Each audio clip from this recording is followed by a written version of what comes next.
Check it. Esperado and OC. What the deal, baby? DITC. Official joints. Official joints. Yeah. Yo, check. Yo. Who be the last man standing when the saga unfold? Keep it realer than those, so you niggas behold about the deepest vision. Silent cold street religion, enticing lyrics that enlighten the way you're living. With big endeavors, major moves is on forever. But city limits got me caught up storming the weather. Sights on cheddar, all my thoughts vindictive with anger. Twisted in danger with a style addictive to strangers. Never sleep, had to learn to keep one in the chamber. When it comes to digging chicks, it be the Long Ranger. Drop real shit, so real niggas feel this. Turn feelings to civilians when I kill shit. Got a team of thugs I doubt you wanna deal with. Live trife life full of drama and ill shit. Never hesitate, react with turbulence. Stack dead presidents, the rest irrelevant. Get out the ring if you can't go around. Watch your step if you don't know the ground. X and O is like a train of bound. Yeah, bet your bottom dollar we gon' hold it down. No doubt, yeah, what? Yo, let me introduce my bucket. Y'all know me, OC, the kid with the goatee. No police in me, I shine. I find no crime, maybe criminal thoughts on my mind. Sure you're right, boy, I write rhymes all night. I'm dipping in my LS on the turnpike on my own. Skate home, shorty alone. 40 is gold, it make me wanna stroke my bone. Watch it fall, you wonder why I'm packing for. Cause niggas on the streets like Dracula, vernacular. Smooth like an Acura. Made man pretty tough, but I smack your whore. I've been blessed since birth to recite these verses. Dropping rhymes on your domes like verse shits. When I step in a place, you get nervous. A kick in the ass is what the herds get. Get out the ring if you can't go around. Watch your step if you don't know the ground. X and O is like a train of pound. Bet your bottom dollar we gon' hold it down.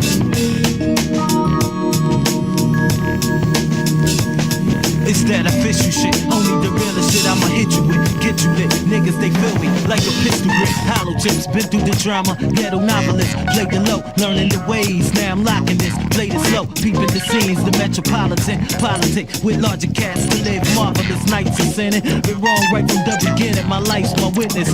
Nothing I'm writing is fiction, ghetto apparel with scriptures deeper than Matthews. In fact, the impact, the me like a double barrel. Days of feeding, and at times it seemed demeaning. Married to the struggle, but I'm still calm and lenient. Court subpoenas, another reason for them to screen us. Brothers getting knocked, praying somebody redeem us. Bigger plans and plots got me thinking like a genius. Manufacture knots on blocks, hotter than Venus. Knowing no limits, only in it to win it. Yearning to get it, since starts joined the knittings. Been pessimistic, realistic, to some flip shit. Esperado, you know the motto, forever lifted. Get out the ring if you can't go around. Watch your step if you don't know the ground.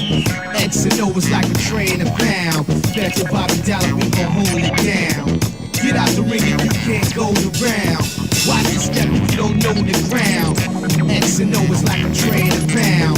Bet your bottom dollar we gon' hold it down.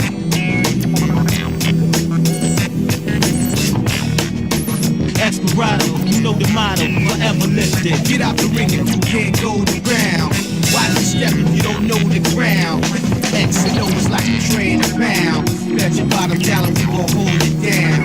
Get out the ring if you can't go around. Watch your step if you don't know the ground.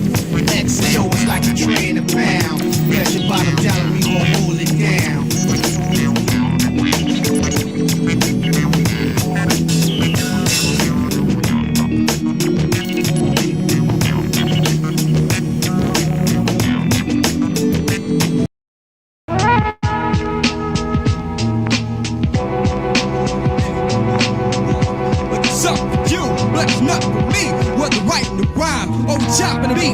Shit when I gotta hear your bitch ass beat. Every hour on the hour, so I pop CDs. 3 down to 3. Gotta keep it futuristic. Secular music, stimulate creative. Powerful, explosive. Aggravate, narrating. Nigga with an attitude. Still paying dues. With nothing to lose. Got nothing to choose. So I make the kind of song, kind of piss off blues. Imitate imitators. Anger accumulates. I use the video. Checking out these hoes looking tight with the thongs. With the songs stole. Fuck a blueprint, you need to get your own shit. He leans so you lean, he plays so you play, he flips so you fly, he tripped and you drop. I sit and I watch, rap maverick with no A&R. I don't want direction, it's all about expression. depression and the thirst fucking in me. Nothing to you, but it's something for me. And it really ain't shit for me to be unique. Cause I do it for me, and it's coming for me. So it's nothing to you, but it's something for me. And I can do it for cash, or I can do it for free. This is something for me. If it's nothing to you, then it's nothing to me. Got nothing to lose, got nothing to prove. I ain't frontin' for you. Why you fucking with me? I ain't fucking with you. I be the one to admit it, never run with a critic. Every verse that I'm spitting out is making you wet. Exercise, mic control, never breaking a sweat. How you quick to forget? How you quick to regret? If it's nothing for you, but it's something for me, then you shouldn't critique a single word that I speak till you been where I've been. Done what I did, come to the crib, live how I live. Walked in my shoes, 13's hard to feel. Niggas out of touch with the real, they can't feel on their grill. Spend $100 grand alone, man, it could've been some land to own. You a grown man, without a plan to even own a home. But you got a new land with chrome. If that's what it's doing for you, won't do it for me. You the greatest thing alive, better prove it to me. Just a needle in the haystack as far as I see. About to push the playback for Mr. MIC. Mother lay sad, leaving you face flat. You hate that, stay back. Lyrical impact is paid back. More than James Brown, the same clowns can taste that. Ain't the same cast that's laid back in your backpack. Fact that you niggas get laughed at by half-ass criticism. My lyricism make you pass gas. Nasty clones get dropped, boy, they down Jones. My opponent's homes get stepped on like pine cones. It's a rhyme mode, never that. See, we sever that. Best that you come with your best so we can better that. Something for me, it ain't nothing to you. Just a broke ass nigga with nothing to do. Choose it, ass or cash, which side you on? Time is gone, plus you rhyming wrong as hell. I can tell that you found you some rhymes on sale. And it's all bullshit, I can tell by the smell. How you gonna tell me what I'm sounding like? Dissing me, you never touched the mic in your life. And it's getting more trite cause the blind can see. It ain't nothing to you, but it's something for me. It ain't nothing to you, but it's something for me. It ain't nothing to you, but it's something for me.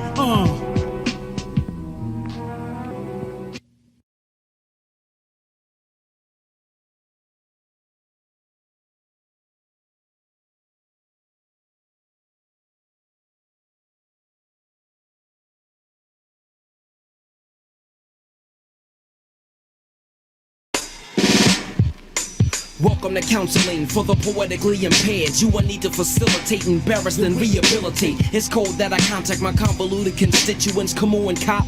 We come to cloud a clan's cognizance, conveying crafts across cross claps, credits, and compliments. I'll absorb and emit you as a liquid and sip you, then piss you. Fake as trachea is my commode for swallowing a medicine ball would be a lighter load. Most haven't the right to hold. You're dumbfounded often. When scripted soliloquy, a triple millipede and drown a dolphin. We concentrate so comprehension takes patience.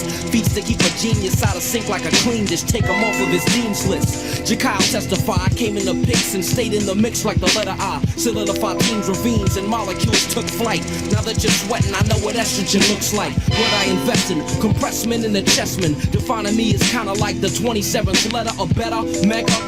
Out of my audience, 50% are enlightened, and the other half are frightened. I'm an obnoxious motherfucker that'll leave 1,000 rappers moping. Grab the mic, I close it down and say this shit's no longer open. It's my mic, and if you attempt to grasp, like me using my bare hands to tear your pet donkey in half or rip your ass, your fate is fed. Till you by force, I'll take your head and lift you up and throw you off the stage and make you break a leg. Ain't no fucking with Jakyle, okay? My style of fold, you try to see me, and you'll see me leave you with a case of glaucoma. Who you raising your voice at? Still trying to keep your face? My fist will take the resin out your voice and decrease the bass.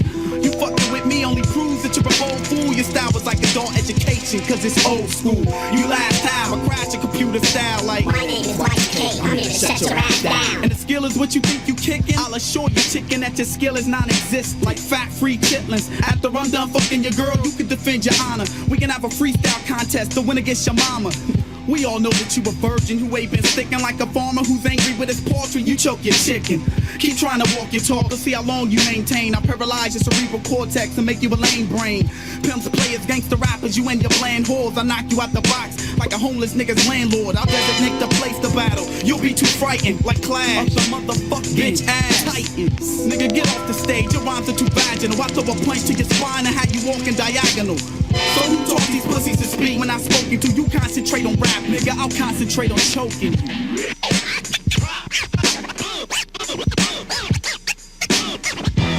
Galaxy switch, angles and flick, pain among, brains are sprung, singles and strips to take, beat the plate, distributed, prohibited to radio play. Green sword sell, matter confirmed, scattered from earth, shattered and blur, blistering skin, listening in, echoes ricochet, exoskeletons for eons, in this land,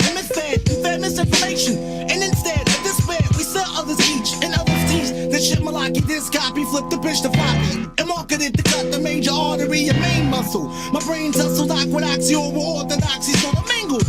Soaring choppy, you can't duplicate space except what's in your own span, my nigga. Control what's in your own space. Ship shape into something usually distasteful. Chemicals involved dissolve and usually make your face cold. Chronic Leophonic speller. Psychics talk like they've seen this page. Evade, drop the mic, leave the stage. Collapse when my traps are set.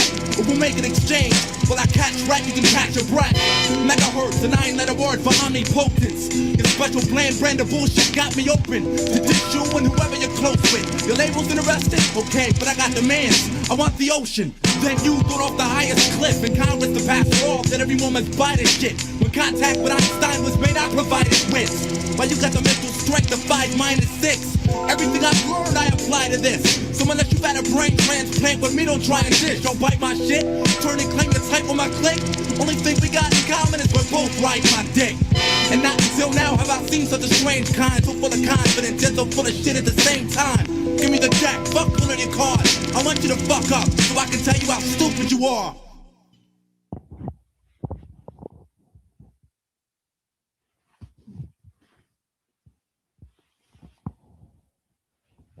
Yeah, welcome to the Machine Lies, where we talk about the lies of the machine on the machine that lies. We got a bunch of different angles to bring to you guys today. Yeah, blessings to Reddington, and thank you to the people in the chat. Yo. Yeah, we got the link in the chat there, and I'll lay down some of the sort of ideas. And, we want to allow people to maybe come to their own conclusions as much as possible, right? So we sort of present a lot of different sides of the equation here. In terms of that, we'll continue to do that. Yeah, so we're talking about the whole notion of creativity, right? Is it material or immaterial? Right. And that directly relates to whether the universe is sort of a created thing, right? Which ties into different notions, right? It could spread off into various concepts, right?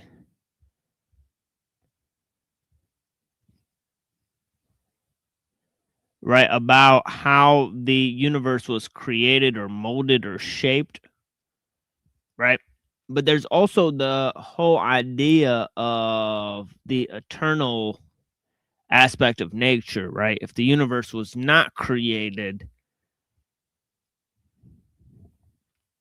and that ties to the idea that God and nature are not separate, right? So Heraclitus basically held all of these things to be true, right? That the universe is eternal, right? That God and nature are not separate, right? That God exists in all things, right? And yeah, so we're gonna explore some of these ideas, right? But the major ideas that we're sort of coming to explore on this show are about nature, technology, right? And whether God, and to what aspect God is a creative being, and to what aspect human beings, right, through their own reason can sort of manipulate nature and sort of redefine, right, their own sort of fate, right? Can we co-create with nature, right? Is nature the fundamental creative aspect in the world, as Heraclitus says, right? Or is there a guiding principle outside of nature that sort of causes nature to create, right? So obviously, I'll just present all these sides, and I'll allow you guys to come to your own sort of conclusion. And gave a complex explanation of sort of, you know, God, nature, man, and technology.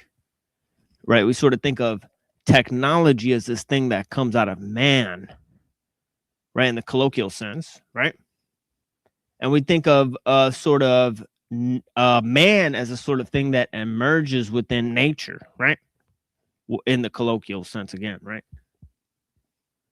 So you have man in nature, right? And then, you know, in the classical hierarchy, right? You sort of have God above nature, right? And yeah, Reddington, would you like to, you know, say anything to the people? I'm gonna go to the other side I of the room mean, real quick. Lizard Tree asked, so if God and nature are not separate, is TML saying that God is, or nature is God?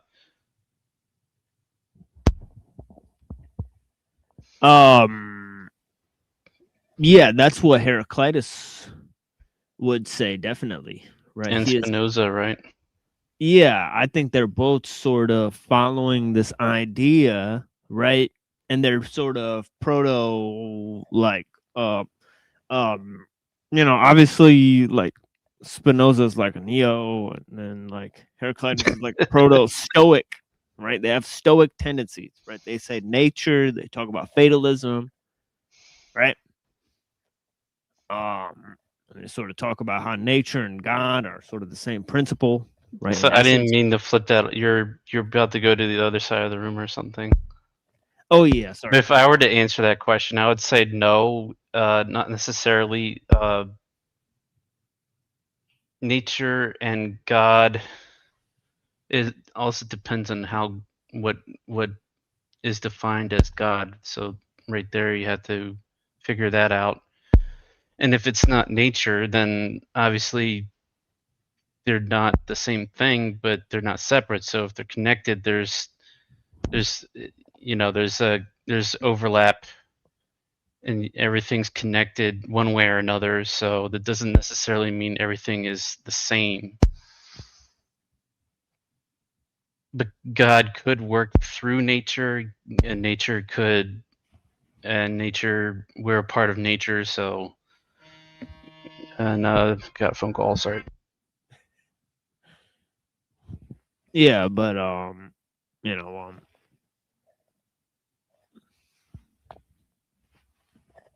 yeah, what's going on, my friend? Well, yeah. I also like you're doing well. What about you? I also want to Yeah, okay. mention that maybe the clothing and traditional dances, you know, how does that relate to nature or God or whatever else? That's a difficult question too. Back.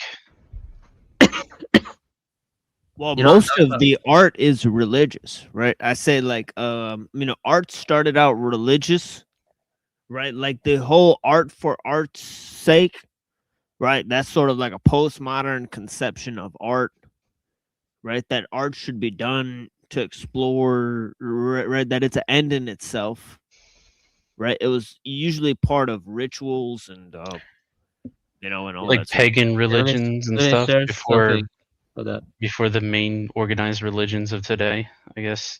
Is that what you're maybe Let's show you referring to? this. I want to share this because it's related to what TM was talking about. And here we go. Yeah, yeah. Have you heard of this? Here we go. I shared it. I think this is very ancient. I'm sharing it. Yeah, there you go. Kafaki. This is a kind of dance from India. I think maybe it has like ancient Vedic nice. origin. It actually influenced, I think, China and Japan. I was looking at like see the kind of dance they have. Yeah. It kind of looks like they're like sort of dramas that they have, right?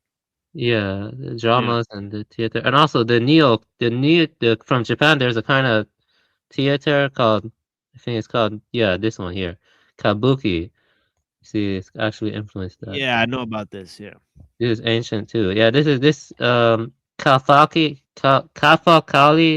may have influenced the Japanese Kabuki.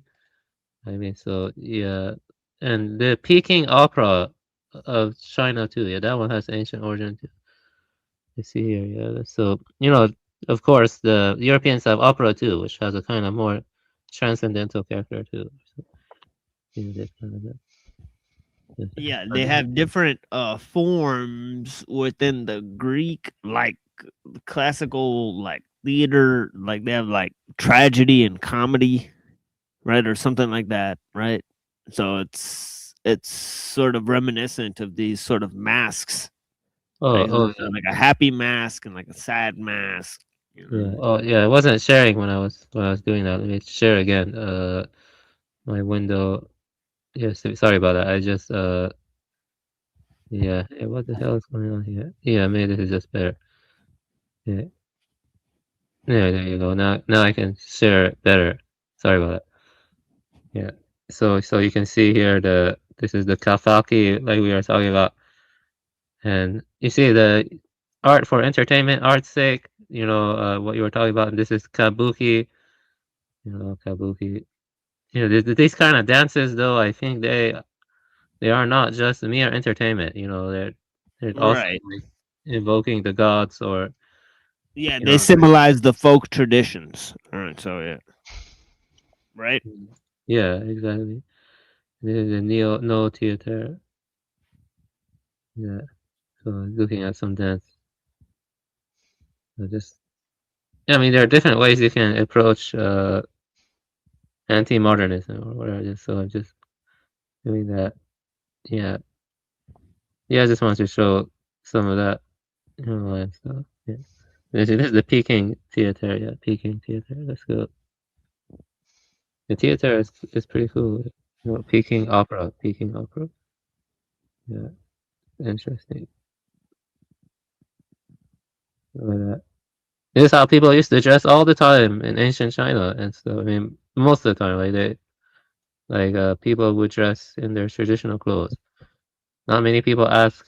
This is Wukong. Not many people ask why we all wear business suits now. Yeah, business suits. Yeah, so that's interesting. This looks good. You see that? Yeah, I bought a book on the fashion of the ancient people and also dance, the fashion and dance. So yeah, sorry about that. I just wanted to say fashion and dance are two other ways one can approach the question of nature versus God and the relationship of the symbol making animal to all of that. Yeah, I said we moved from a complex relationship of sort of art and religion. So art is symbolized by the cultural expressions, right? The folk traditions and so on and so forth, right? And then the whole idea moved towards the political ideal, right? So the state became the ideal, and then science became, more of a huge, vehicle for, man's expression. So there's two ways, right? And of course, we say that a couple of contributing factors of this was the desacralization of nature and the desacralization of knowledge, right? Which was sort of taken place right through the birth of things like empiricism, right? Like this mechanistic view of nature, right? Sort of Cartesian dualism, right? So on and so forth, right? Yeah, well, And I have a question for you. yeah, So, why do angels have avian wings? So, like, is there something about birds? that is interesting. Yeah, Yeah, that is interesting. Yeah. yeah. Is there something about birds that inspired to put the wings of the bird onto the human and then call that an angel? Or is it like a symbol emanating from above that, Probably more symbolic yeah, symbolic? than like literal. Yeah, but where does the symbolic come from? Bird wings symbolizing flight, and angels Well, coming I from think, above. yeah, I mean, I think it's literal, but um, Obviously what entities that are called angels could have wings, yeah, but like as in but I think they're also like giant, like obviously like like their wing would, like one of their wing would cover up the entire sky, is the estimation that we have. So it's an incredibly giant, being compared to, like, what we're capable of viewing. So there's like records of this type of stuff. So yeah, I would say there are two things here. I mean, I did send this on Discord a lot to all of you. Is that is like being versus becoming, and also whether symbols emanate or emerge. Because do symbols emerge from nature or do they emanate from above or something? Does that make sense? What I'm asking. That implies a dichotomy. Yeah, it's a metaphysical question. I don't know. It's a difficult question. Yeah, I think a quicker way to answer it, right, would be like, uh is nature a created thing? Right? Or can you recreate nature? Right? There would be two shortcuts, right, to like answer the question, right? Because we're thinking of whether creativity of nature can sort of be hacked, right, in the process of creating. So maybe a higher order of creation than nature, okay, or a creator that's guiding nature, right? Or us recreating nature within nature that doesn't have to function with nature at all. It's sort of self-sustained, right? And we could like sort of, figure out if nature is sort of static vehicle for the intelligence, right? Or if it's intelligent itself, right? Because it's pretty interesting, because what created humans, right? Because now if you believe in evolution, it's almost like a slam dunk, right? Nature created the humans, right? But if you're like, if you believe in either God or Plato, then there has to be sort of another higher order, right, outside of nature, that's where these symbols are sort of housed, right? And God creates through some sort of primordial language that exists within this intermediate realm, right? Well, I'm saying maybe it's possible.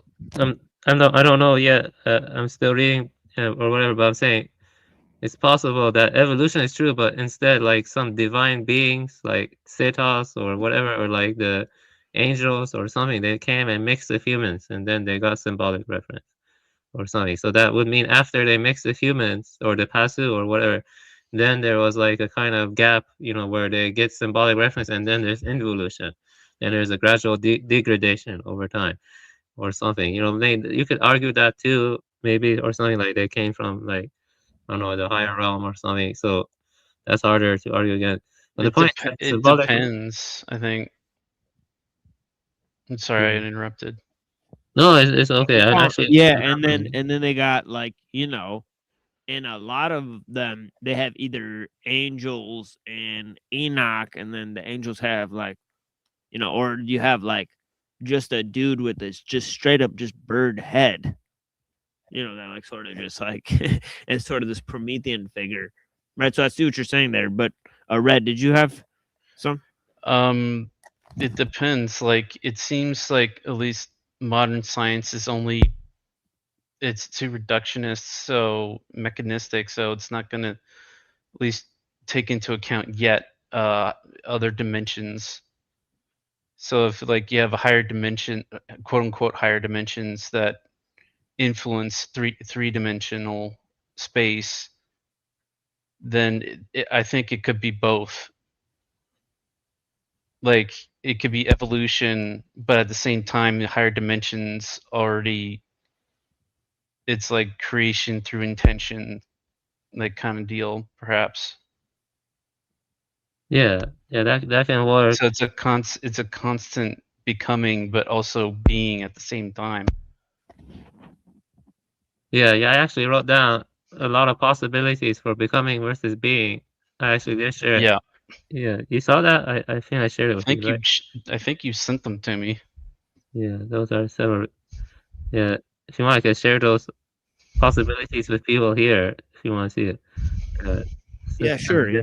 Then people can decide which one Yeah, they. sure. Yeah, that's on point. Yeah. Yeah, at some point. Yeah, let me get that.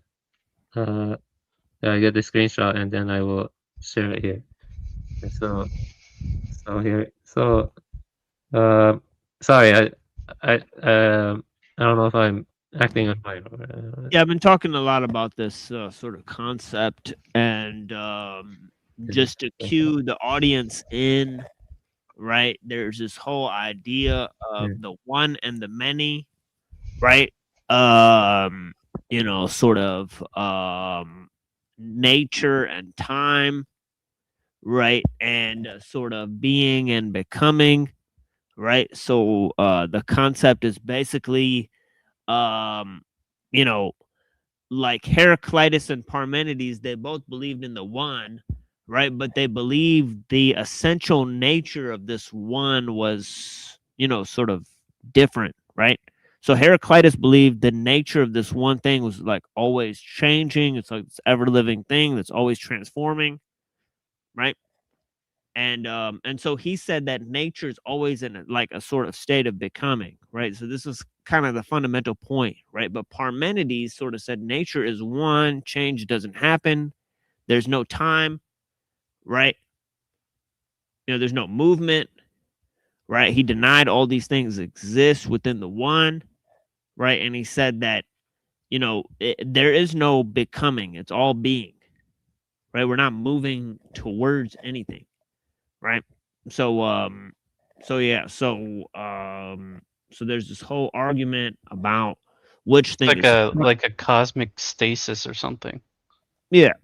Yeah, so it's like what thing is primary, nature or time, right? So here's several explanations that Buddha devised after several of our different conversations. Obviously, Aristotle and Plato, they try to merge this concept of being and becoming in their own unique ways.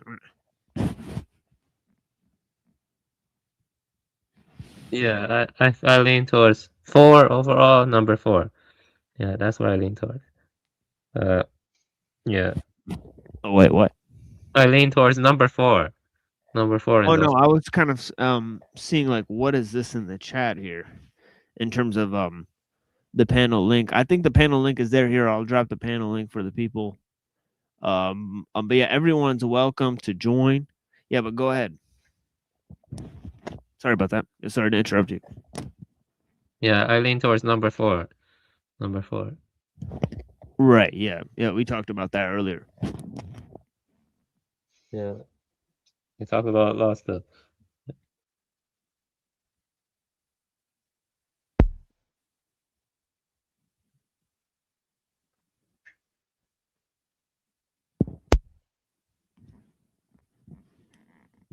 Yeah, and I think Parmenides is sort of like a combination of 1 and 7.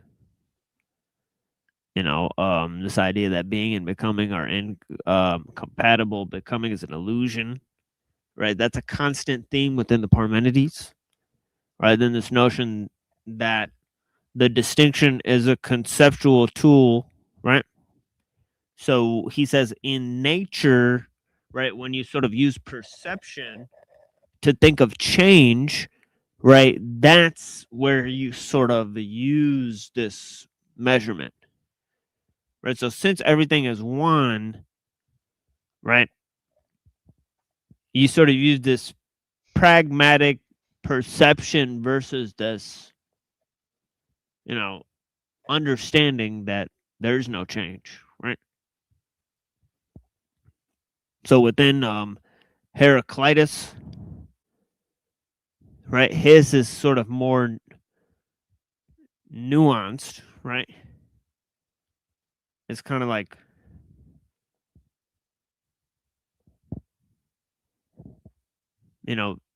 2 and 5, right? Being and becoming Yeah. co-constitute each other. Neither is prior, right? Or this concept in 5 that becoming is fundamental and being is a stabilized abstraction. So it's kind of like, so that's what Heraclitus would go with, right? So just to elucidate the points.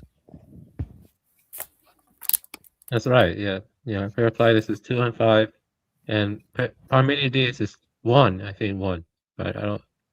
Maybe a 7 also. Yeah, but 1. Sounds reasonable and logical to me. Yeah, blessings, Rocky.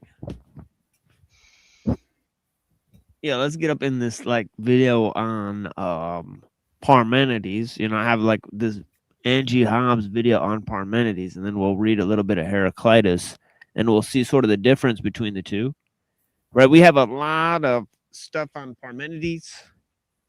Right? So this is sort of an introduction, you know,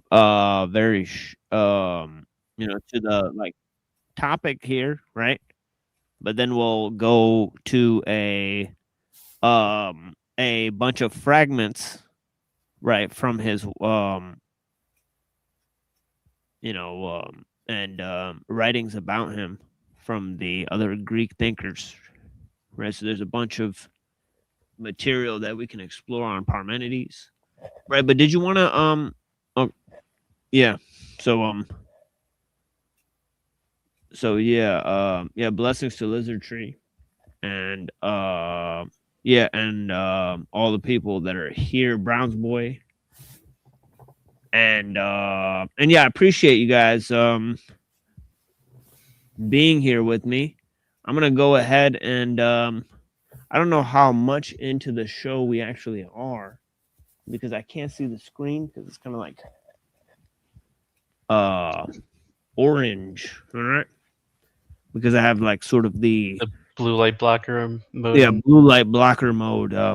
So I can't actually see how much into the stream we are. So can you guys see the live stream thing? It says how long. We're 37 minutes in. 37 minutes. Okay, that's cool. Okay, so let me share this video here. All right, so let me move to this because I can't, because it's just bright like red or orange, so I can't actually see it at all at this point. It's crazy. You had the blue light blocker mode on, and then have blue light blocker glasses on. It's like, like deep orange. Sorry, I'm late. Sorry, I'm late, TML. Yeah, no, it's fine. I went over to Jack's for a little bit, and he's trying to end wars, you know. Yeah. Yeah, he's making real progress, I'm sure. Yeah, this is like Aliyah, right? It's on the coast of Italy, right? I believe. So yeah, so this is where not Heraclitus, but Parmenides was from, right? So from maybe the Age of Enlightenment. This is from maybe 1500s. I think they'll tell us. I think it's like I think it might be 500 BC according to this. Oh. Right? So so this is before Socrates. Oh yeah, 500 BC. Yeah, so the most well-known being Zeno, familiar to many of us. Wait, what? That motion I think I skipped impossible. video. Whoops. 315 BC, Parmenides, who was born about 515 BC. So yeah, so I was right. So 500 BC, right? Parmenides, right? So I suppose this is some sort of bust of him. He's in the famous painting, The School of Athens, right? So yeah, so you turn on the subtitles. Yes.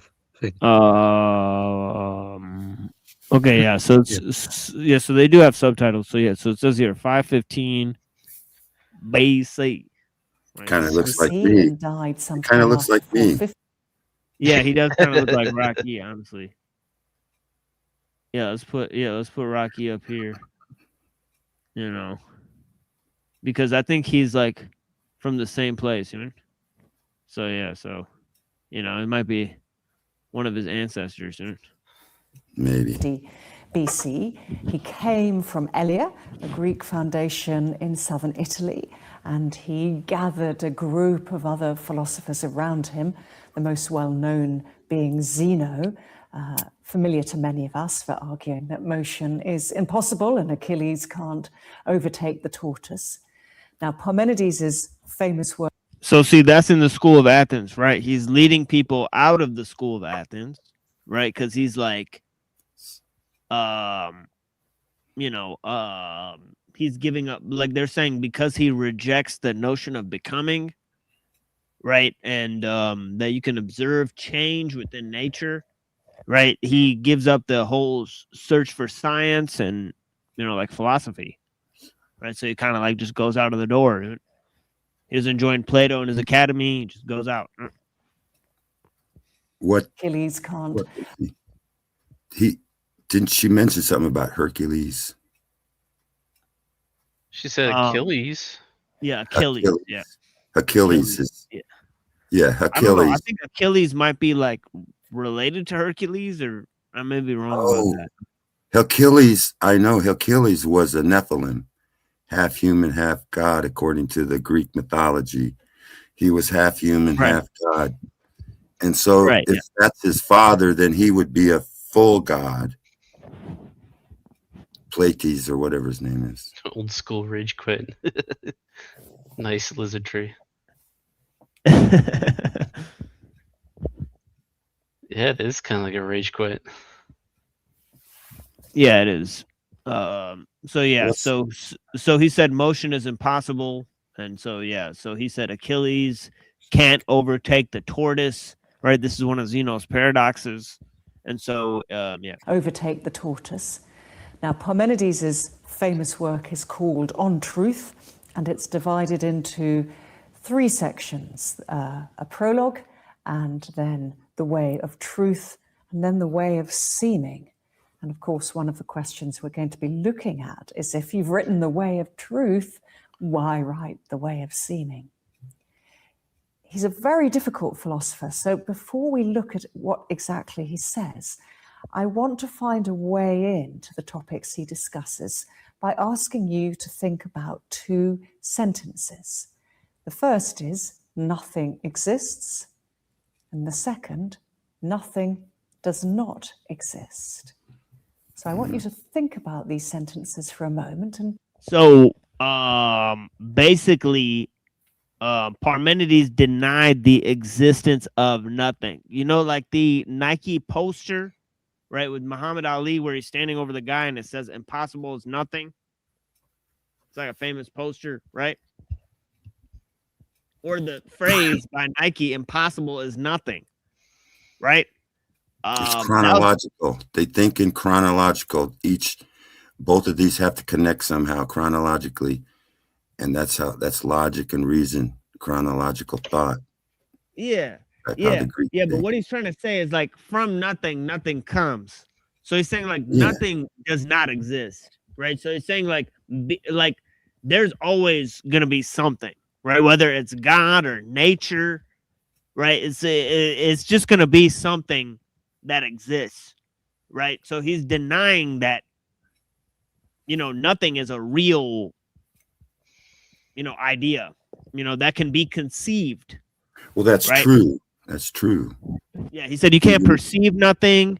Yeah. He said you can't go to where nothing exists. You can't demonstrate that nothing exists. So he said, I don't believe that nothing is a real thing, right? And he said everything that you can think of is part of nature, right? So there's nothing new under the sun, right? All ideas and exist with nature as a coherent structure, right? So he denied the existence of the forms, right? And he said the possible is the actual, right? So we're gonna get into his more complex ideas, right? See what they mean to you. And now I want you to add inverted commas around the word nothing in each sentence. Nothing exists. Nothing does not exist. And I want you to think about whether those inverted commas change the meaning of the sentences in each case. Parmenides' chief interest is in this question of what really exists. And the answer he comes up with is the Greek term esti. Now, we'll be looking later at exactly how we translate that. But for now, let's just translate it as isness or being. So he thinks there is just one thing, being. All the things that we normally think exist, you, me, that tree, this table, they don't really exist. They just appear to exist. All that really exists is being. So now let's look at his poem on truth in a little more detail. And of course, the first question is, why does he choose to write in poetic form at all? So I'll pause there, right? But sort of maybe Heraclitus, right? Parmenides, right? They sort of write in these poetic gestures, right? For Parmenides, his poem, right, on truth, right? And I think Heraclitus wrote about nature, right? And Parmenides wrote about truth. So just that is pretty much telling in itself, right? And then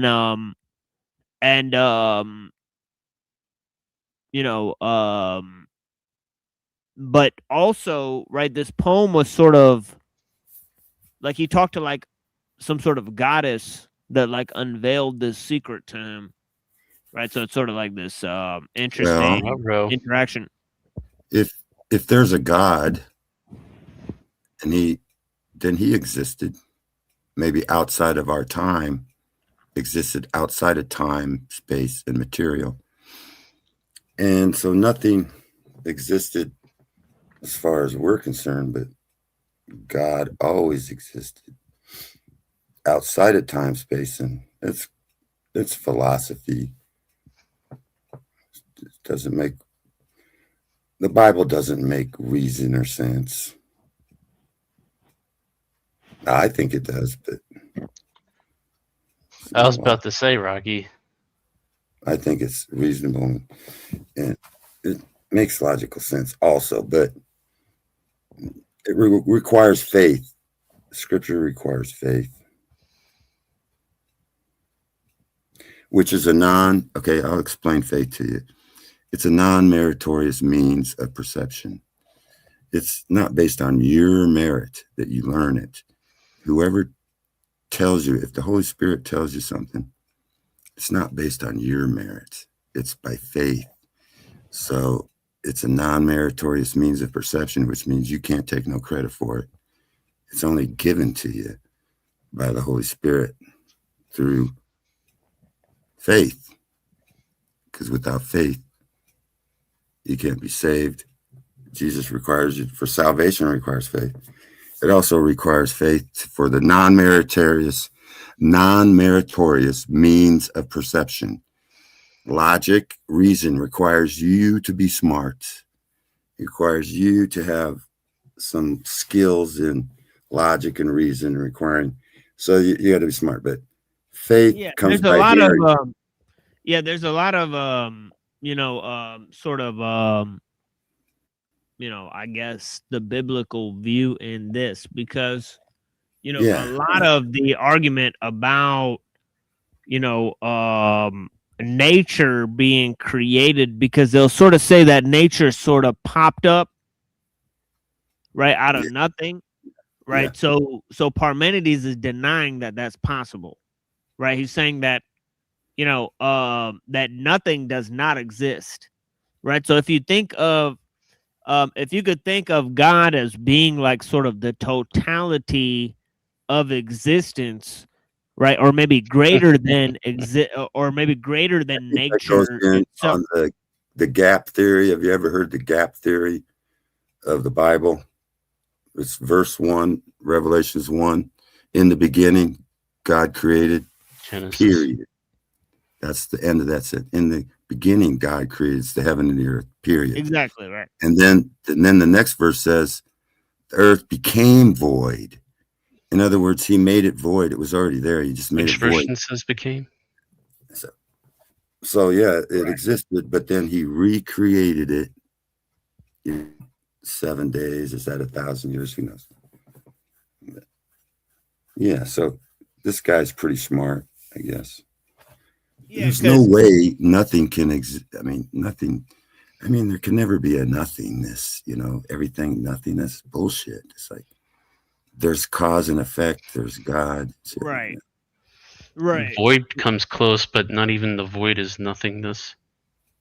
Yeah, because look, because everything's gonna be returned to its like proper state. So there's nothing that's new in terms of everything God thinks of is already, you know, part of his understanding of, you know, what he's capable of and creating. So being already exists, right? The ideas are already there, right? They don't exist outside of, you know, the creation itself, right? So I mean, in terms of the creation, it's sort of like unique.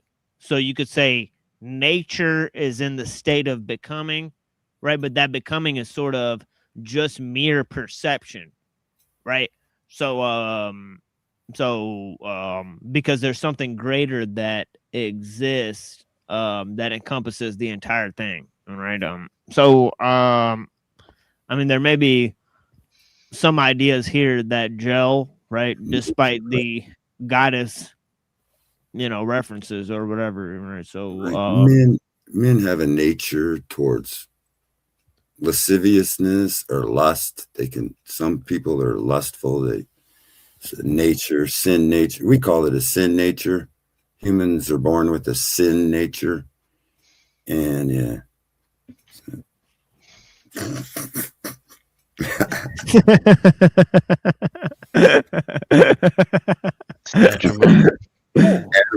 Animals are like you monkeys. You people who believe in evolution. You came from monkeys, man. Why would we listen to monkeys anyway? Yeah, Avian believes in it, but yeah, I think you know, I may be leaning more on a different side, you know, in terms of the creativity, perceptiveness, and the whole notion of just creativity in general.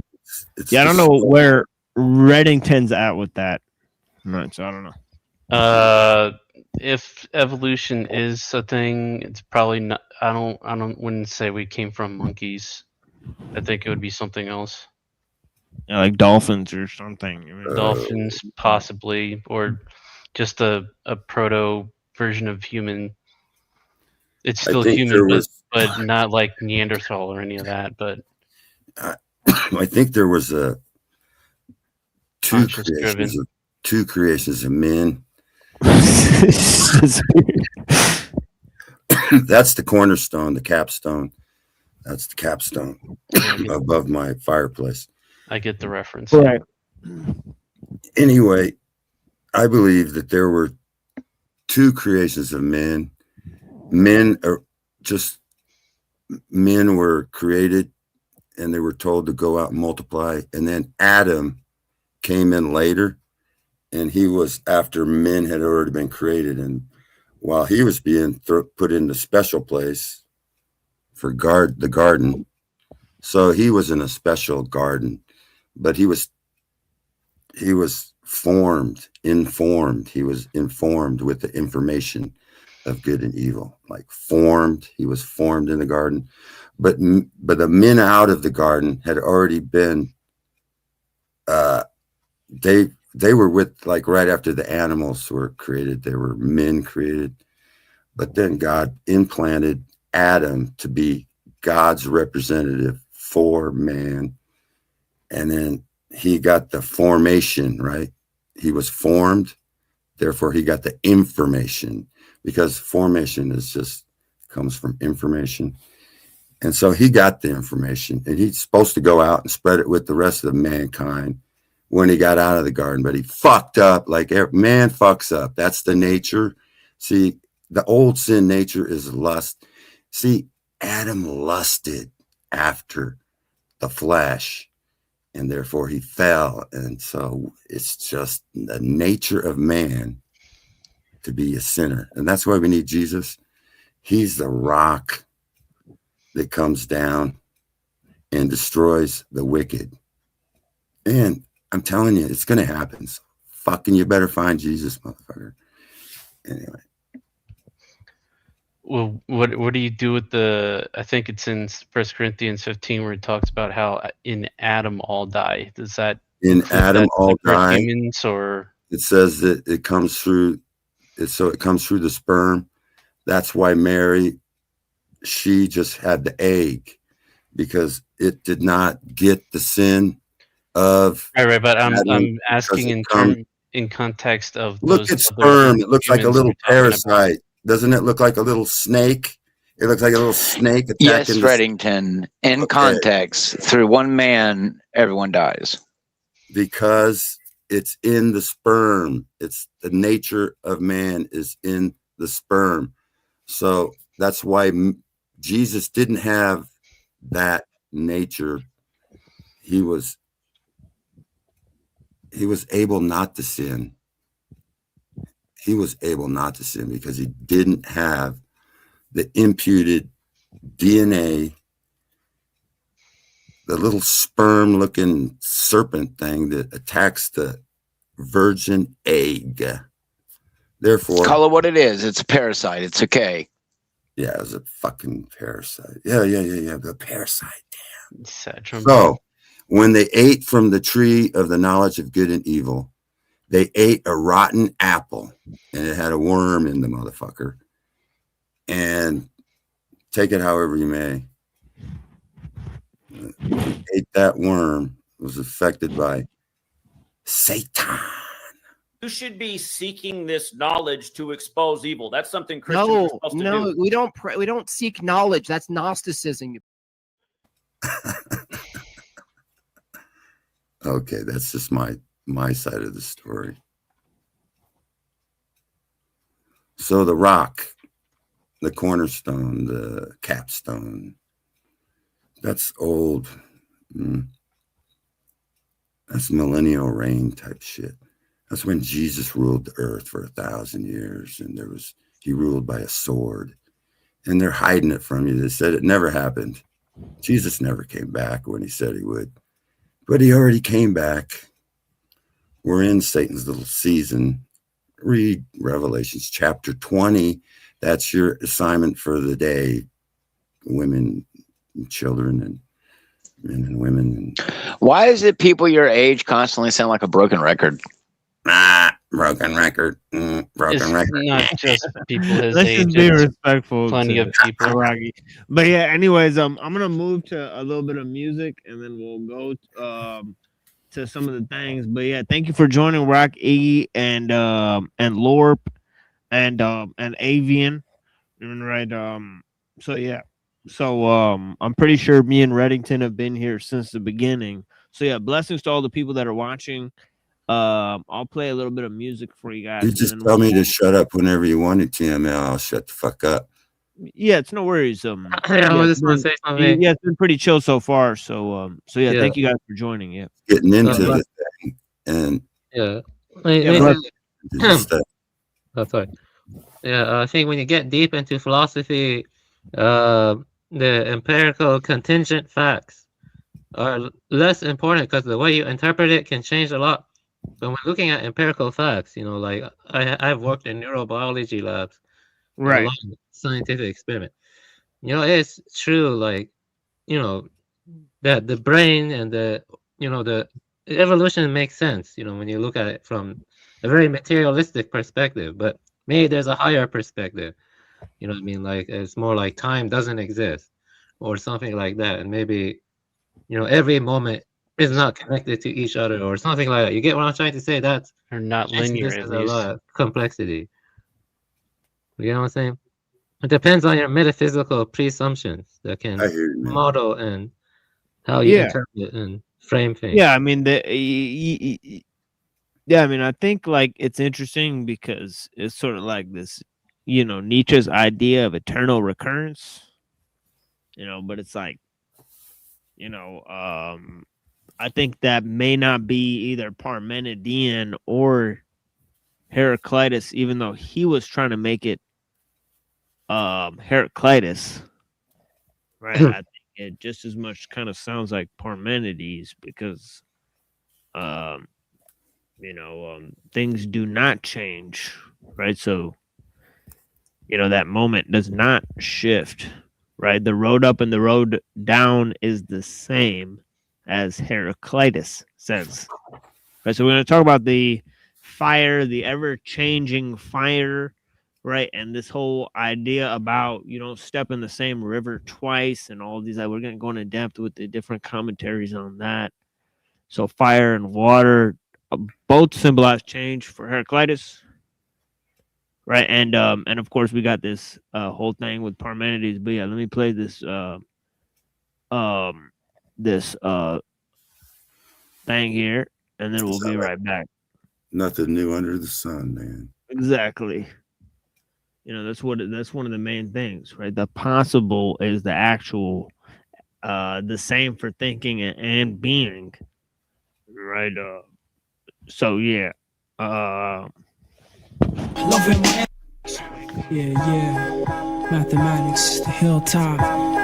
Loving my enemy, giving me unknown energy. Pretending to be friends with me. Only the phony accident to me. To eventually expose why you were sent to me. Still out loving my enemy, giving me unknown energy. Pretending to be friends with me. Only the phony accident to me.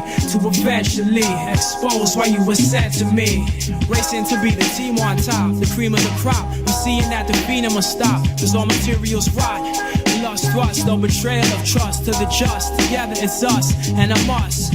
Twist your negative force to your loss at all costs. Facing the fire of a holocaust. I'm on the toward the sun that sets off. Running the route raw, all about settling scores. To meddle in wars, it's like peddling water to shores. If you follow, you get swallowed for sure. The world's here to learn from or turn from. According to the path you take, your fate certain. Point of view sent to you, my reasons few. Adversaries keep me on my toes, it's true. All who may have heard through the recital of the Bible, see and understand this key to be vital. Idle time equals waste, yo. I write a rhyme and play, so take a taste of nourishment potentially. Replenishing meant to see me towards the end of the century. I'll be loving my enemy, giving me unknown energy. Pretending to be friends with me. Only the phony accident to me. To eventually expose why you were sent to me. But still I'm loving my enemy, giving me unknown energy. Pretending to be friends with me. Only the phony accident to me. To eventually expose why you were sent to me. I trust my intuition cause I seek life's truth. When I bust a rhyme, listen cause my backing is proof of who I be, rhyme energy. I'm not the enemy of entities, peacefully and infinitely I eventually blow up my energy with sensei. Let's see what I see and why. I multiply in actions, divide material attractions for those in haste that make waste face subtraction. In addition to my mission, I mention like divine intervention to aid on my ascension. Not every hand's extended with positive intention. Some of them in it for pensions, yo. It's mad women swimming in men. The venom they put in them, and yo, I even been them, but now I awoke and broke the chain that choked to unfold through my note. And the words I spoke set to erupt in corrupt times. Mathematic conduct rhymes and drop lines like landmines. Cause I'm loving my enemy, giving me unknown energy. Pretending to be friends with me. Only the phony accident to me. To eventually expose why you were sent to me. I'm into things I do, they're into things they get. I do not forget and get caught up in some shit I might regret. I'm living to do and giving to get. Keeping every circumstance in check. Sometimes seeming surprising like Vazi. Cause I'm seeing clear what's out here. My infrared words persevere. Leaving herbs and fear, cause it's absurdly clear. The words you hear, my endeavor every year to sever and put in the rear. Now my mind's in the clear. You couldn't compare words, I'm out of here. I'm out of here. I'm out of here.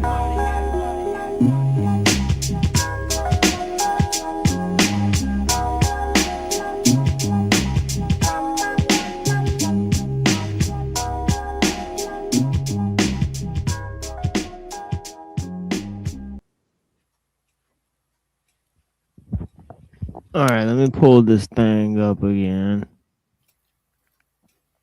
And we'll get back into a few of these comparisons here.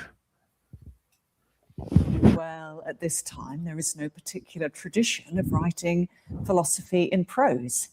to be honest, there's no particular tradition of writing philosophy. It's a very new discipline. Though that's true, I think there are some more interesting positive reasons. The meter he chooses is the dactylic hexameter, which is the meter that Homer uses in his great epics, the Iliad and the Odyssey. So, of course, one other reason that Parmenides might use this meter is to invest his own poem with epic authority.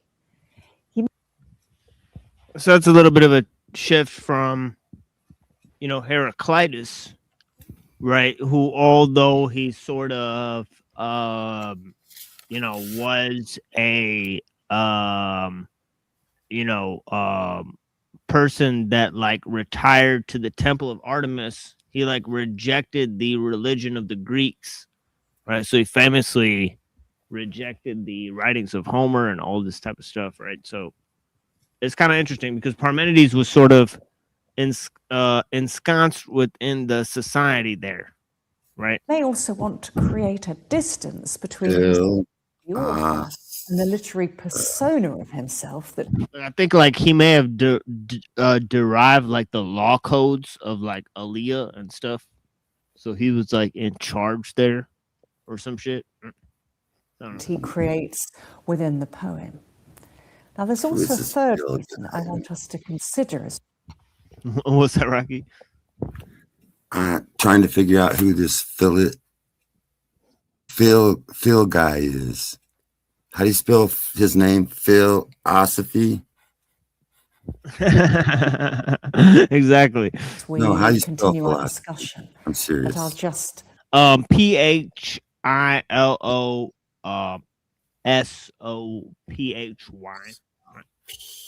suggest it for now, and that is I had that it right. maybe Parmenides wants to imply that both the way of truth and the way of seeming are in some sense metaphorical and need to be depicted in poetic form. If we turn now to the prologue, we'll find quite a strange scene, because in it Parmenides shows us a young version of himself, a youthful Parmenides, being led on a horse-drawn chariot, guided by maidens, towards a rather mysterious goddess.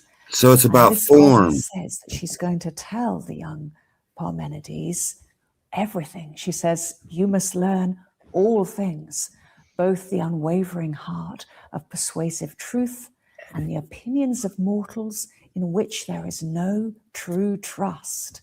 And of course, immediately we think to ourselves, well, why is the goddess telling Parmenides this deceitful, untrustworthy way of seeming, as well as the credible way of truth?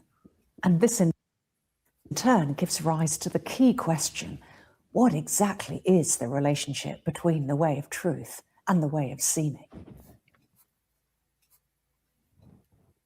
Truth is, you notice he said that it was about poetic form. You remember I was saying poetic form, information. So this is, philosophy is formed out of poetry. So it's like a creation of truth. What is truth? Formed out of poetry. That's interesting. Formed out of poetry. Yeah, the way of truth and the way of seeming, right? So so he's putting becoming in the realm of just mere perception.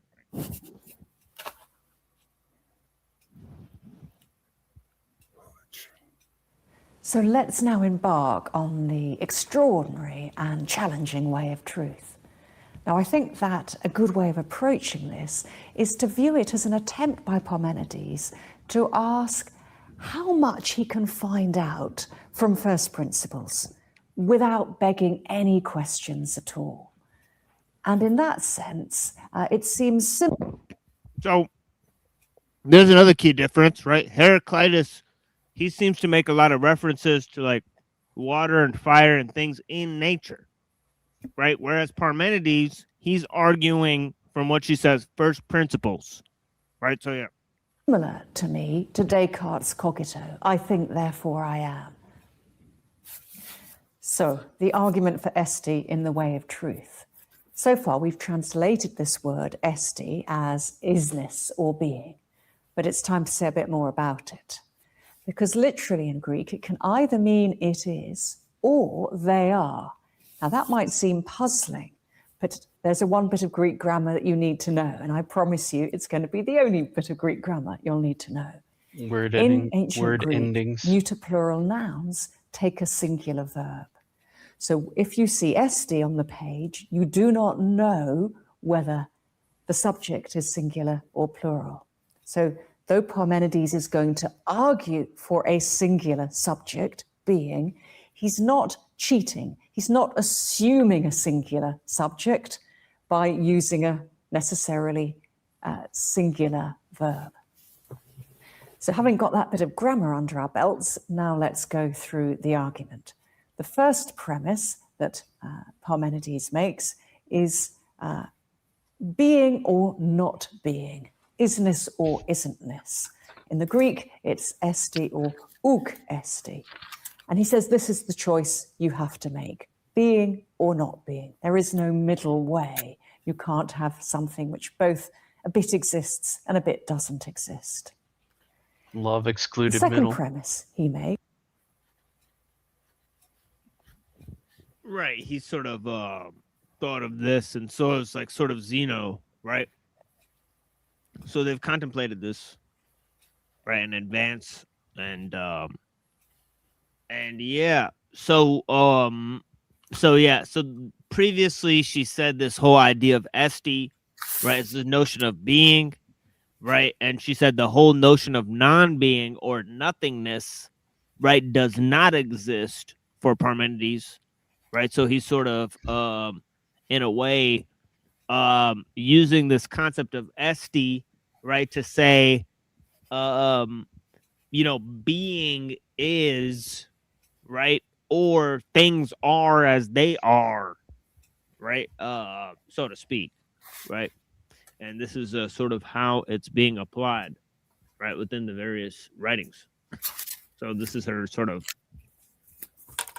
and it's a really interesting premise. Summary of, there's 7 minutes here. That's one we'll be returning to, is you think. And of course, we saw this premise in the prologue because the goddess was assuming that she was talking to a thinking young Parmenides. So here are two premises, being or not being, esti or ouk esti, and you think. What do you think? He says, well, okay, we have the choice, put the two together. You've got the choice between being or not being. So you must think either being or not being, esti or ouk esti. That's your choice. You put the two premises together. There is no third way. However, you cannot think not being. You can't think nothing. To think nothing is not to be thinking at all.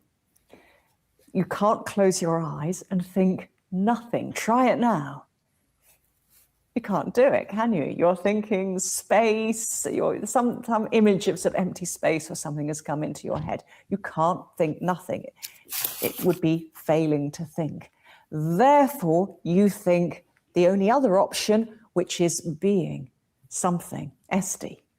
Okay, so going from that argument, being or not being, and you think as the premises, therefore you think either being or not being, but you can't think not being, it can't be done, therefore you think being.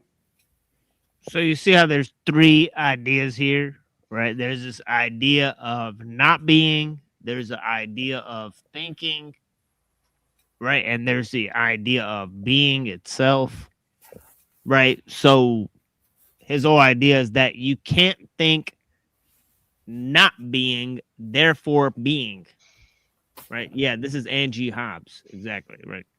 So, Yeah. Makes sense to me. Yeah, exactly right. So this was a fundamental idea that, you know, obviously, Plato and Aristotle, they explored this concept, right? And they, yeah. Testy. So, to help us understand the difficulties that can arise when you even investigate the term not being or nothing, I want to read out a passage from Tom Stoppard's Rosencrantz and Guildenstern are Dead. It's a scene near the end of the play when the servants, Rosencrantz and Guildenstern, are taking their master Hamlet on a boat to England. And Rosencrantz is musing on their journey on this boat. So Rosencrantz says, "Do you think death could possibly be a boat?" Guildenstern, No, no, no. Death is not. Death isn't. You take my meaning. Death is the ultimate negative, not being. You can't not be on a boat. I've frequently not been on boats. No, no, no. What you've been is not on boats.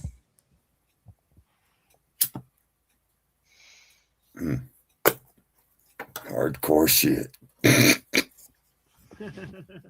Exactly.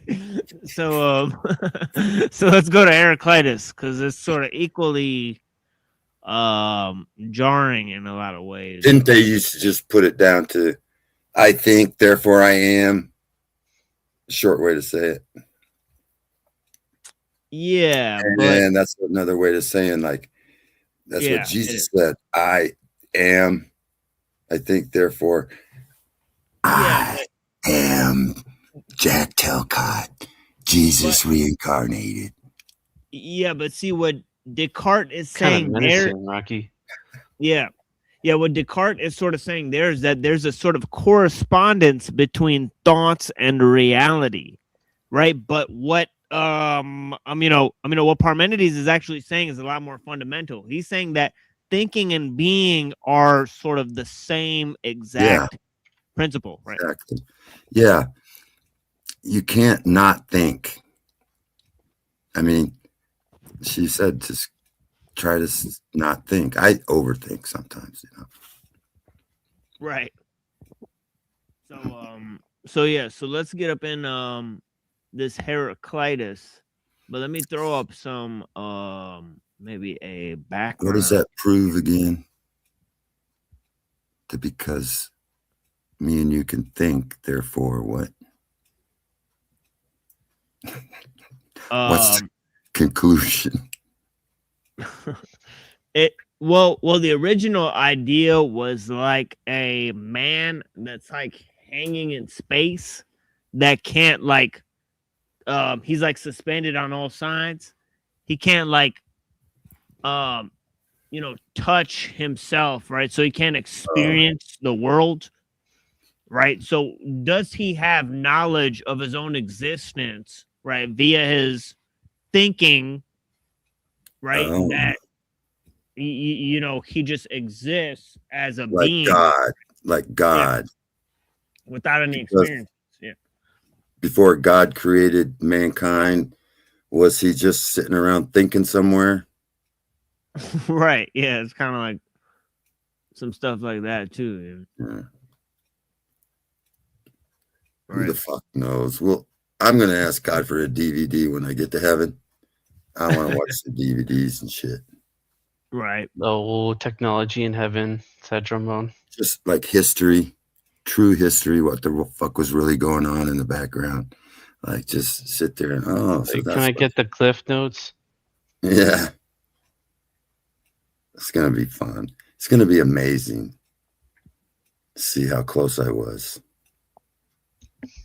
Anyway. Sorry. It'll be amazing either way. Yeah. Anyway. Either way, if you don't get there, you just disappear, I guess. Yeah, I had some sort of image here of Joan of Arc, but I can't seem to find it right now. So it is what it is. Joan of Arc. Joan of Arc. Like, so yeah, like an archangel or something. yeah. Hmm. But yeah, I don't know where I filed this. But yeah, anyway, I guess we'll just move on to the text because I don't have a background. I don't know if you guys noticed. It's just black. So It's a tree. It looks like a root. I mean, it's like nothing. yeah, it's like just black. Like you guys see that. So I'm trying to throw something up back there. It's a tree. It's a tree for you? Kind of looks like a tree. Your background is a tree, right? Oh, you're talking about the background inside of the picture. Yeah. I do have some something like that here. Let me put that one up. Because there is that tree there. So yeah, let me throw this up and let me move to the text here. If you're joining us now, we're taking a little intermission as I find this correct page so we can move to the ideas of Heraclitus, which we've been looking at Heraclitus for much longer than Parmenides. We're just now starting to look at Parmenides, right? So we'll see which one sort of makes more sense here. Right? Parmenides and Heraclitus. Right, so we still have to move to the fragments of Heraclitus. We're just now looking at secondary sources about the fragments of Parmenides. Right? We have to look at the fragments of Parmenides. But yeah, we've looked at a substantial amount of the fragments of Heraclitus, right? So yeah, in terms of Parmenides, we're just now researching the obviously the secondary sources. Then we'll move into the text.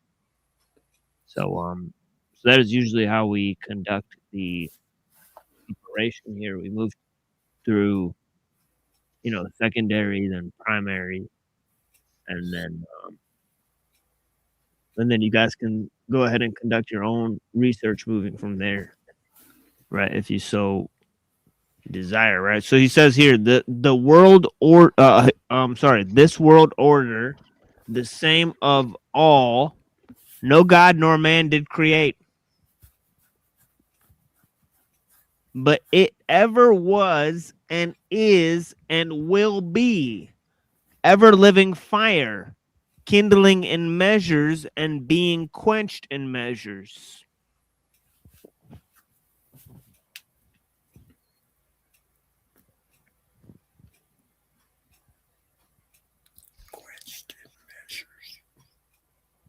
So he says it's just all fire that was never created. Yeah. It's the same to all. Right? He says, okay, he talks about the elemental changes. So he talks about how fire gives birth to air, and the death of air is the birth of water. Right? So he thought of sort of fire and water and air and all these things as being, related to each other. Right? So they're not sort of separate from one another. Right? So he said, it is death for earth to become water and death for water to become air. Right? So I think it's kind of like, I think he's sort of saying like, what about snowflakes?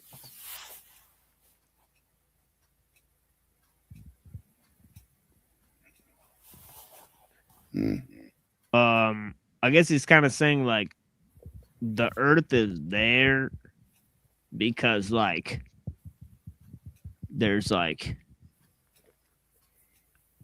you know, like it's just part of the, like, you know, like the lava and the earth and shit. So it's just like fire of the earth and shit. So then it's just like creates like substances and shit. And it's like water. And then the water turns into air. And then the air just turns back into fire. So it's just a cyclical sort of system, because I guess the air causes like pressure, so it turns to fire. So yeah.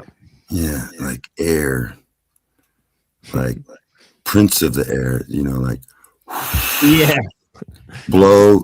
You can blow winds and just, you know, make boats go wherever you want them. Yeah. So the air, I think air is like God, and water is like mankind was created from the abyss, you know, the dark over the sea. He might But I'm have pretty sure Paul says that God is fire, right? Isn't that a thing? Yeah.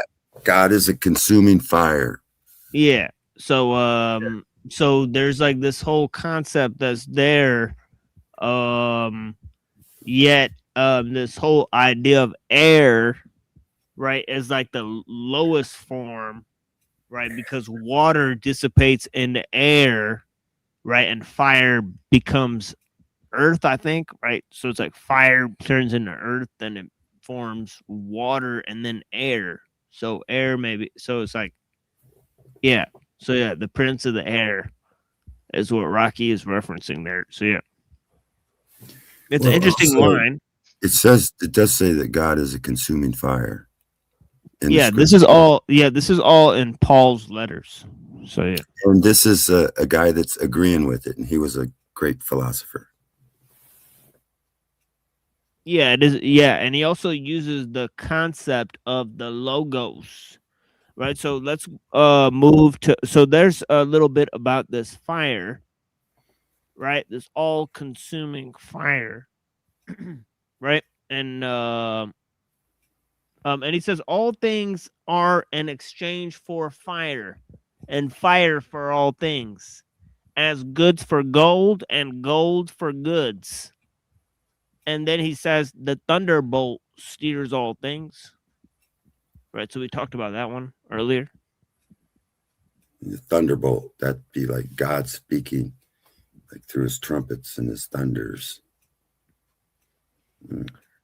Yeah, and then he says that he calls fire need and satiety, meaning that fire is what, you know, is the thing that Necessity. moves. Yeah, like it's the thing that moves things, because you know things need you know, like fire needs, right? We need So it's fire. just like, yeah, so it's like it's both need and satiety, right? Meaning it's full in itself. So like it doesn't need anything, but everything needs fire. I can bring this into perspective. Like the Forest Service around here, it needs a good fire, you know what I mean? To clear all the brush up. Otherwise, it makes it even bigger fire hazard. So what they do is they protect and don't let fires go for 100 years, and then they'll just light a match one day. And see, that's what the LA fires were all about. They had them liberals in there protecting this forest from fires when there should allow natural fires, because it's a natural process. Fires, God will consume the wicked, it says at the very end. It's one of his natural processes to consume the earth with fire. It's natural. Sorry about that. Yeah, no, it's fine. Yeah, blessings, Rocky. Yeah, it seems to be some nefarious activity in the chat, but I guess I'll just I'm not ignore it. paying No. attention to chat. Sorry, chat, but if you're No, saying it's you're not. paying attention, Not anything against us. It's just like, all right. yeah, but yeah, but yeah, that's interesting. But yeah, need and satiety, right? So it's kind of like, It's necessary.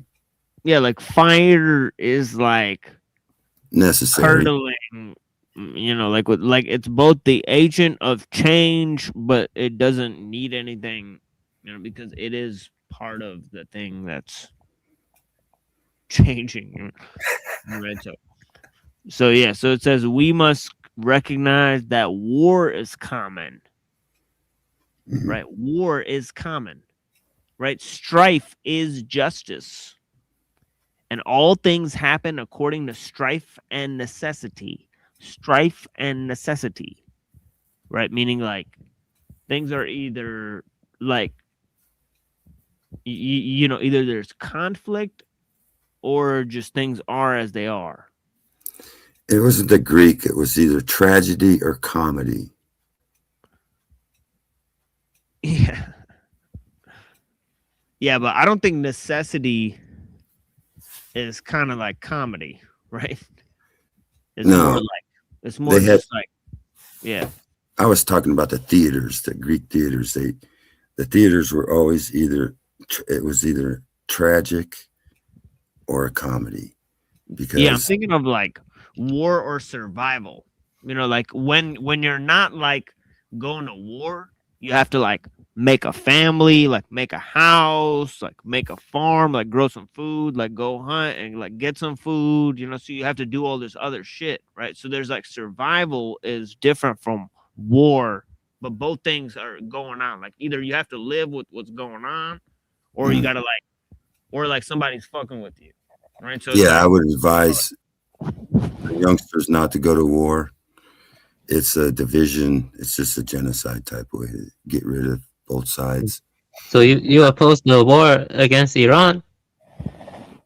You oppose the intervention in Iran? I don't support Juicy's wars. Yeah, that's good. Yeah, I appreciate what you're doing. Thank you. Because I have family in Iran. I don't support central bank wars to spread the Rothschilds, the Red Cross. Yeah, there's a good book. Have you read it? Central Banking and the Enslavement of Mankind. Have you read that book? Have you read the book Creatures from Jekyll Island by Creatures from Jekyll Island? G. Edward Griffin. Griffin. Yeah, I read that shit when I was a kid, boy. I know all about the secret cabal.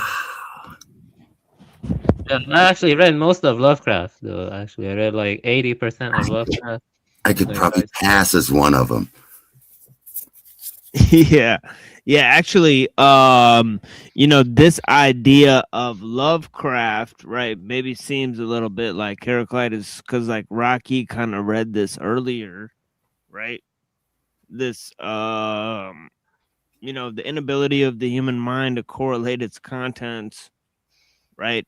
We live in like placid ignorance, right? In Black Sea of Infinity, right? The sciences straining in its own direction hitherto harmed us little, right? Disassociated knowledge will open up such terrifying vistas of reality, ... right? And we shall either go mad from revelation or flee from the deadly light into the peace and safety of a new dark age, right? So like all this like kind of like, it's like it seems like a little bit strife and necessity, or like chaos is like the root of all things, and that's like governing everything. But I don't think Heraclitus was sort of like a nihilist. He's sort of like, let's deal with it, let's go with it. All right, let's go with the so he says the road up and the road down is one and the same, right? So it's this idea of like, you know, Yeah, it's that a learning change. experience. Yeah, it's a learning experience. We all go through tragedy. You know, we all have tragedies. We Yeah, wish. because he's like, change exists, right? But you're also changing, right? So it doesn't, so change doesn't. So change just signifies a change within yourself, right? Yeah, if you So want to change the world, the first thing you should do, I've always been told, is change yourself first. right. Yeah. Right. Yeah, that's very correct. So it says here on those stepping into rivers, staying the same, other waters flow. Right? Living waters. Yeah. Yeah, and he says Heraclitus, I believe, says that all things pass and nothing stays. And comparing existing things to the flow of a river, he says you could not step twice into the same river. That's right, because the water flows. It goes to the sea. It's recycled through condensation, evaporation. Goes up, hits the dome, rains. See the dome, right? See, this is also a dome behind me. It's a flat earth. So water recirculates. It goes from Yeah, the so so a little bit what he's saying is that a river is defined by how it changes, right? And so river itself is sort of like a process and not a definite thing. So its identity depends on the way it changes and its lack of definition based on when you observe it, right? You can't experience the same thing twice, right? So it's this whole concept, how you've changed, the river's changed, right? And there's no and the continuity is defined by sort of the movement itself, right? Or the exchange, right? So just as fire is defined by this notion of becoming, so is water, right? So he says, according to Homer, Heraclitus, and all their tribe, all things are in motion like streams. And he says, into the same rivers we step and do not step. We are and are not. It is not possible to step twice into the same river, according to Heraclitus, or to come into contact twice with a mortal being, right, in the same state. Okay, so there's the parallel between the person and the river, right? It says it is not possible to step twice into the same river, according to Heraclitus, or to come into contact twice with a mortal being in the same state, right? So both the river and the person making contact with the river are changing, right? Yeah, well, like water changes its state. Water can change from liquid, gas, solid, and so it changes its state. And so I get it. Seems like seems very hermetical. Yeah, it does kind of sound like. And he also said earlier, I have a creek. Do you guys have a creek in your backyard? I got a creek in my backyard. I got a lake. I've been using the excavator on it, and I can redirect the creek to flow wherever I make it go downhill, lower. It's going downhill because it comes from the mountains. The creek water comes from the mountains, goes downhill to the flattened plain, to the ocean. Anyway, that's not the point. The point is I can redirect the creek, but the water, interesting. The water goes down no matter how. It's going to pass where it's going to go down, and then it's going to go into the river, and the river's going to make it to the ocean, and then it might evaporate and rain down again. So you'll never hit the same water, but you'll hit the same, like I can walk on the creek bed, but that's not the water. That's just the creek bed, and I can redirect that with my excavator. But the water, it takes off and it goes, it's going to go downhill until I stop it, put it in a pond or something. But it's still, and when I fill the pond up, it's going to keep going down. Once the pond is full, it's going to go down. Yeah. Yeah. To answer, I mean, the thing that Reddington said, right? Because he said the universe is eternal, right? There's no God or being that created it, right? And then he also said that, comparing to the Hermetic corpus, right? The two are all there is, what comes to be and what creates it, right? So, I mean, in Heraclitus's sort of idea, the universe is sort of self-creating, right? So it's I was more referring to the law of vibration or whatever they call it. Everything is moving. Yeah, that's interesting. Yeah. Yeah. So he says, Heraclitus took away rest and standing still from the totality. For this is the characteristic of dead things.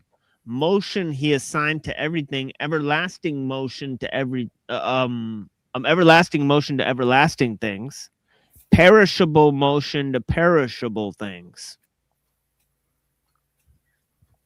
So when I piss in my creek, eventually it's going to end up in the ocean.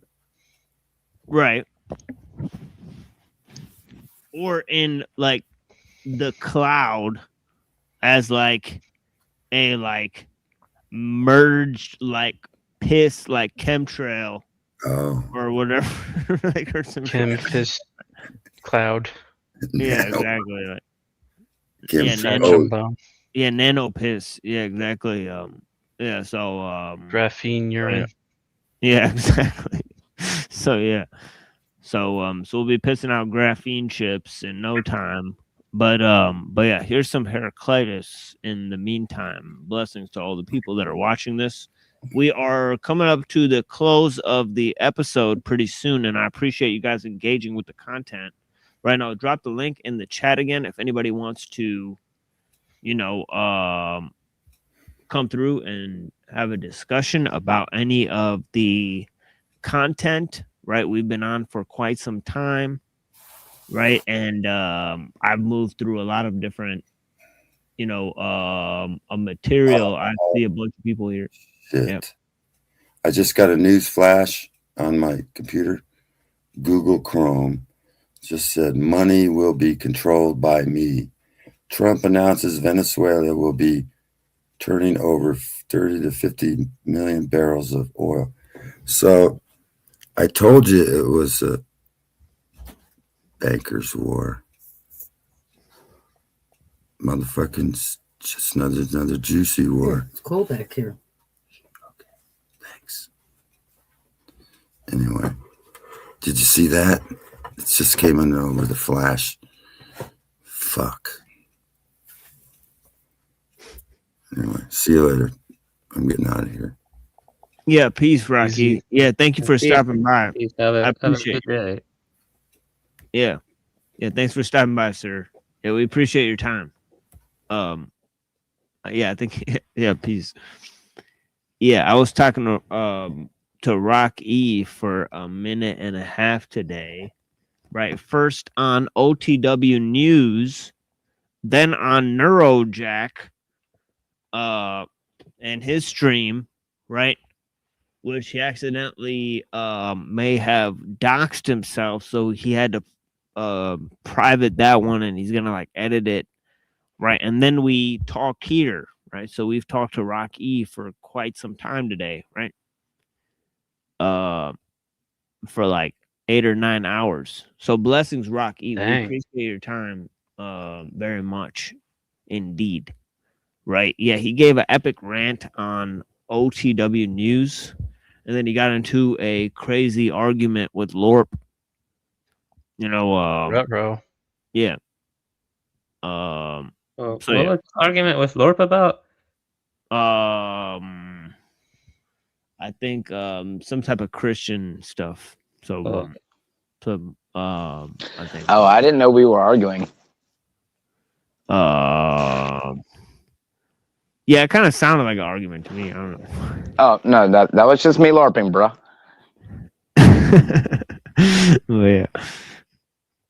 But yeah, they did have a good discussion too. So yeah.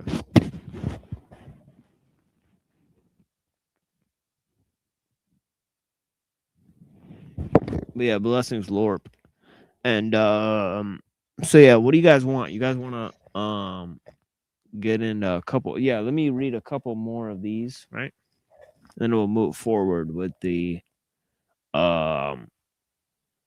closer. If nobody joins the panel here, right?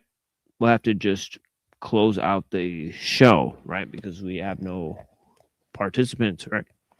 And I'm sure many of my friends will have some commentary here, and then we'll move forward.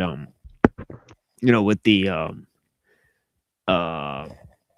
with the material tomorrow, right? So we have a bit of material. Obviously, on Wednesday and Saturday, we like to do more of a historical view, right?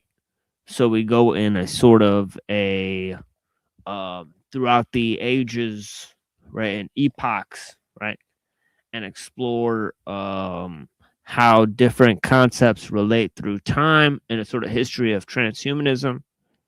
So there's a lot there, right, from the introduction and in the various talks that we've had on Tuesday, right? We sort of looked at Hegel and the Hermetic tradition, right, and sort of certain ideas with Marx and Hegel, right? I read various sections of Hegel, right, and some of those I discussed various concepts of his, right, in a attempt to understand the greater narrative that's being deployed, right? So obviously Hegel and Nietzsche and all these people, they were very much aware of Heraclitus, right? They wrote commentaries on Heraclitus, right? So it was a relevant subject for all of the different philosophers, right, that are of modern and ancient origin, right?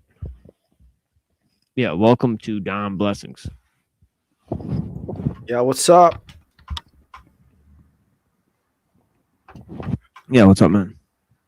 Nothing much. I was just listening in and wanted to come on before it ended. Yeah, cool.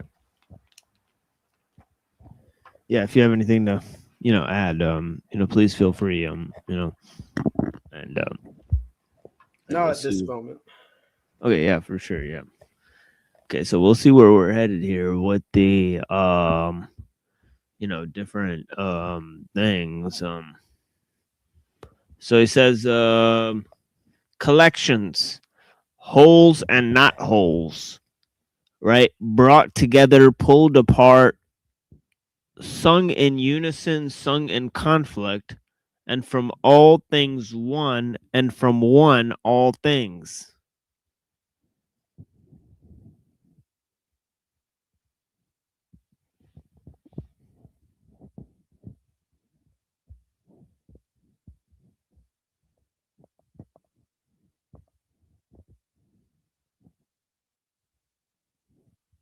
So yeah, interesting. A lot of paradoxes there, right? So there's nothing really you could do about that many paradoxes, right?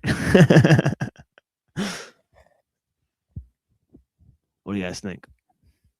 Can you read it one more time? Sorry. Yeah. Oh, okay. Yeah, Sorry. he says collections, right? So collections, right? Wholes and not wholes, brought together, pulled apart, sung in unison, sung in conflict, and from all things one, and from one all things. Oh yeah, So, it's like a. It so the reminds me of beginning. something from the Blue Cliff record. I think I shared it before. Yeah, it is. It is. It is kind of like a lot of a lot of the Zen writers that we will read, are going to express this idea of being and non-being. Yeah, one and many. Yeah, That one was more exactly. Yeah. about one and many, I think. Yeah.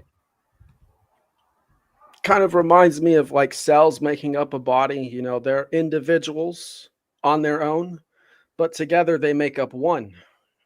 And under the body, they are essentially unified.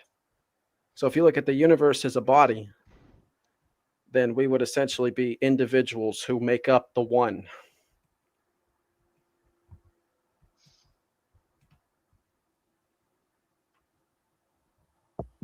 Yeah, I mean, if the person or the river doesn't have any distinct identity from nature and its, eternal state of becoming, then,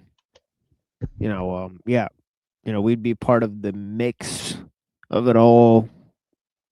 Right. In the terms of Heraclitus, essentially, right? Yeah, and I would say individuality is a part of nature because each thing is different. You know, like each leaf on a tree is different from each other. Each raindrop that falls is different. And you're talking about how if you Right. step into you Yeah. can't step into the same river twice. It's a different Yeah, actually, river. I wanted to read you something that tie into that. Deleuze is like the modern version of Heraclitus. This is a quote about Deleuze. Uh, I always from the Wikipedia, but I did read some. But I just like this quote from the Wiki. For Deleuze, there is no one substance, only an always differentiating process, an origami cosmos, always folding, unfolding, refolding.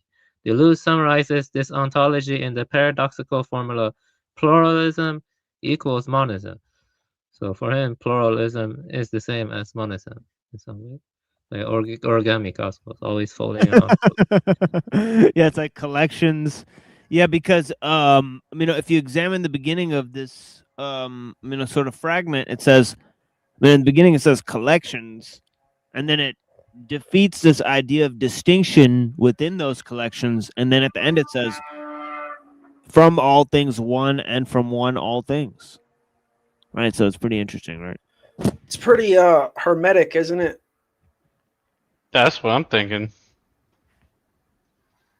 Yeah, no, I don't think Deleuze is hermetic. It's like a mix of, Heraclitus. Fragment. Yeah, the fragment of the one coming from the all, and then The fragment. Yeah, that one. yeah, Yeah. that Very part. hermetic, actually, now that I think about it.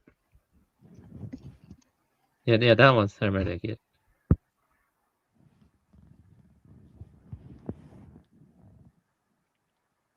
So in that sense, if we all were coming from the all, then we would all have a piece of the all within us. So in that sense, the all is within the one, and the one is within the all.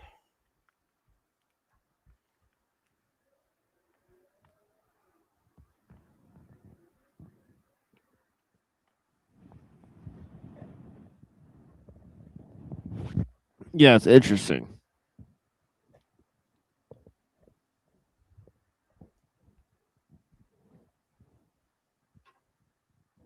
It's like this idea that like infinity exists within one. So there is a possibility of multiplicity existing within that one, but it's essentially still one. So maybe he's saying something to that effect, because it doesn't change from being fire, yet it's always changing within its self. Right, so nothing is defined.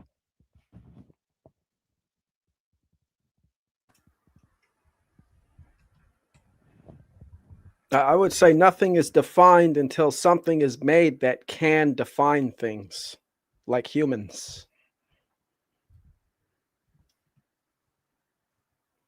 Because I'd say there's a whole lot of things that exist that, as far as I can tell, are incapable of defining anything.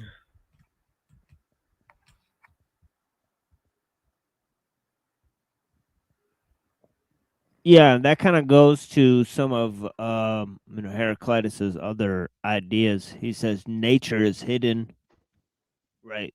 That the invisible structure is greater than the visible, right? They would not know the name of justice of these things. If these things were not, right, the name of the bow of life, but its work is death.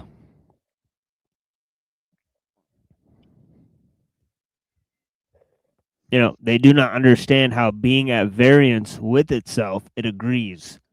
Back turning structure as of a bow or a lyre. Lyra is in the instrument, not liar, liar, pants on fire. Just to Right. be for the audience. And I think it's chapter 40 of the Tao Te Ching, where he says turning back is how the way moves.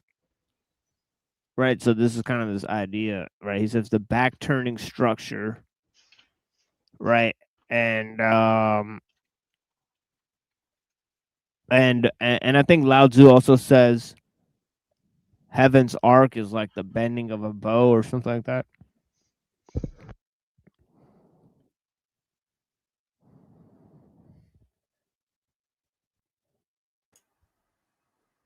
But yeah, nature is hidden.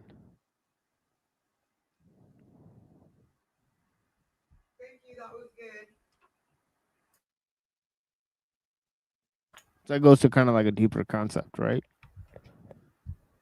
Like nature's like sort of back turning structure that's like sort of hidden from most, and the sort of perceptible aspect of it is sort of like just like 1% of what's going on. The 99% is just like imperceptible. Yeah, and I think I mentioned it on this show before.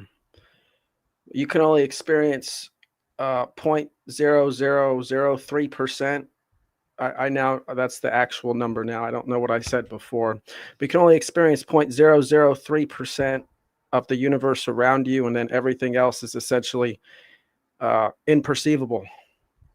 Right. So I think also Dzogchen frames becoming as like a play of awareness, but insists its ground is already present being, accessed through non-striving. So, so I was reading stuff.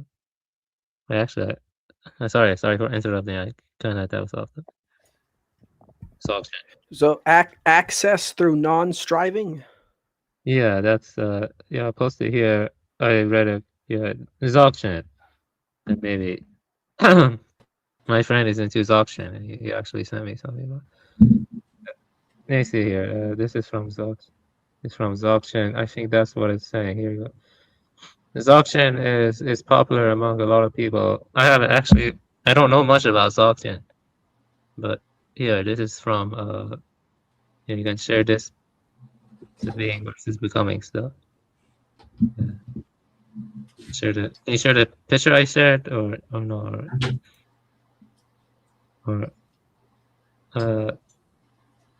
okay.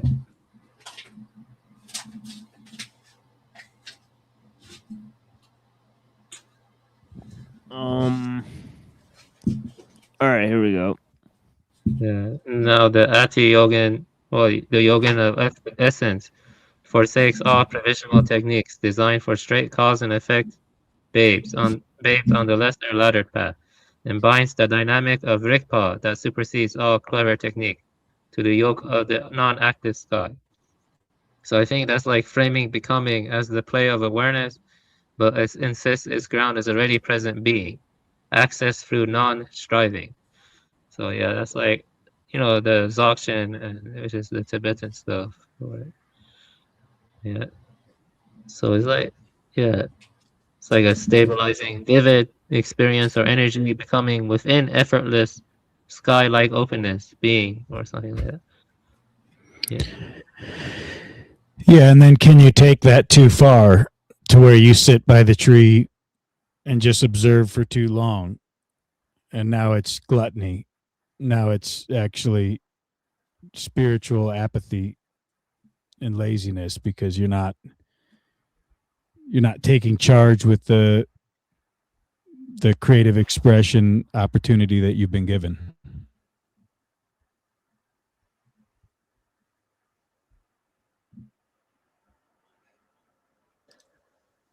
Well, because, sir, I was told that if I do that, then I should take advantage of all the stupid people in my congregation and, buy nice cars and suits while they, barely make it to church Stretch with. limo, hookers, coke, the whole bit, roll $1 on the dash. I want to be Kenneth Copeland.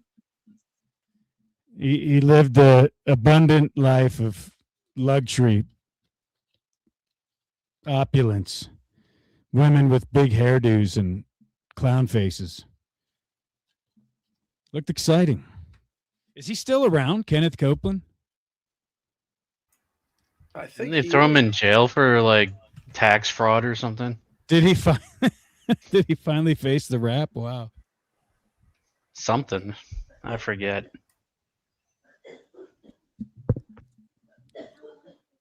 Yeah, but I think these things are for a season, is I guess the point that I was making, where often it's the right prescription for the right person at the right time. However, it's not an indefinite state. I mean, unless you want it to be, and I guess it has to be, or it's maybe just where you find yourself. I guess if you were alone in stuck lost in the forest, that might be your last expression. You just have to glide with it.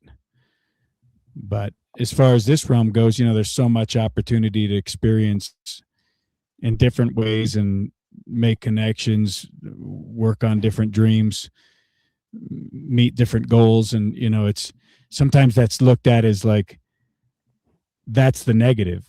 I don't think it's the negative to try to create and organize things in a way that makes sense. It's just the greed of it all.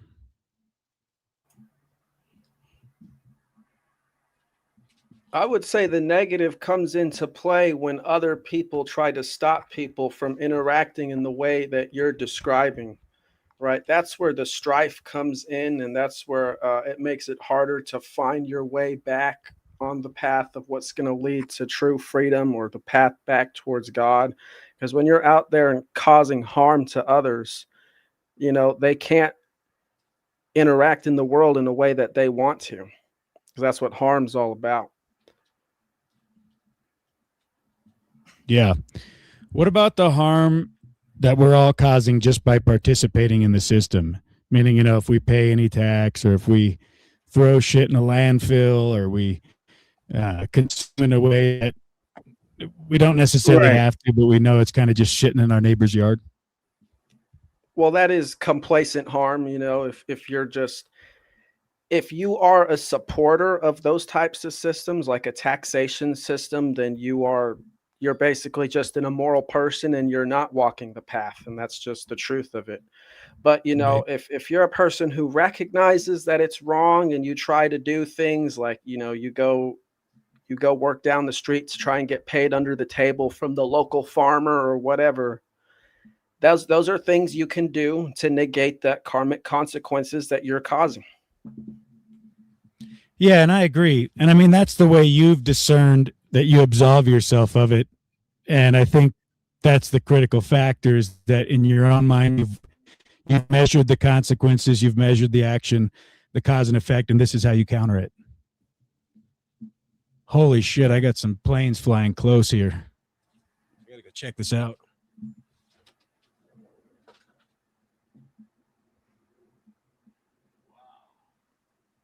Well, when he said that, I thought I heard planes outside my window too.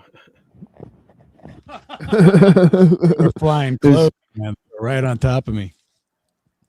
Yeah, we all just get Yeah,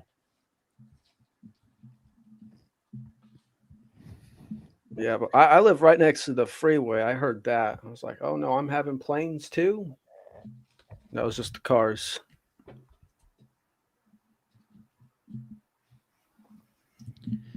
Right, but so it's this system where you're indoctrinated into it, and the whole process is unraveling what you've been programmed and indoctrinated into to find something pure. Right, and I would say that's kind of like a test that God puts on itself through us. Are we going to align to God's principles, or are we going to reject God's principles for the way of the system or the way that, other authority figures in our life tell us to live? What are you talking about? Jack Talcott can save me. What about Jack Talcott?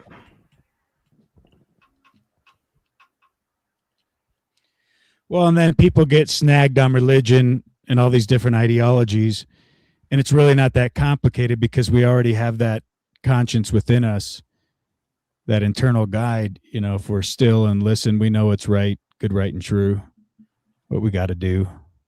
Well, I would say that religion has pretty much been the foundation of nonsense, because religion is what has trained people for generations to believe with faith what the authorities are saying, in their case, the priest class.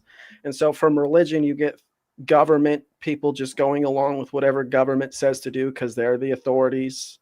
And, if your Bible's, if you believe in Romans 13:1, then you're really following the government. Or, you follow the monetary system. It's just because they've been trained to believe things without actually questioning them, because it's what's been presented by the authorities.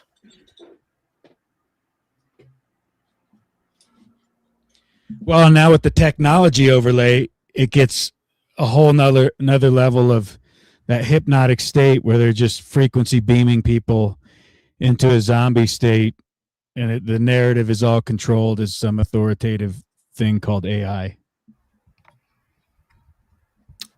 Yeah, I think we saw a good example of that the other day on this show. You mean Red Blood? Yeah, he's a crazy guy. Yeah, that Satanist.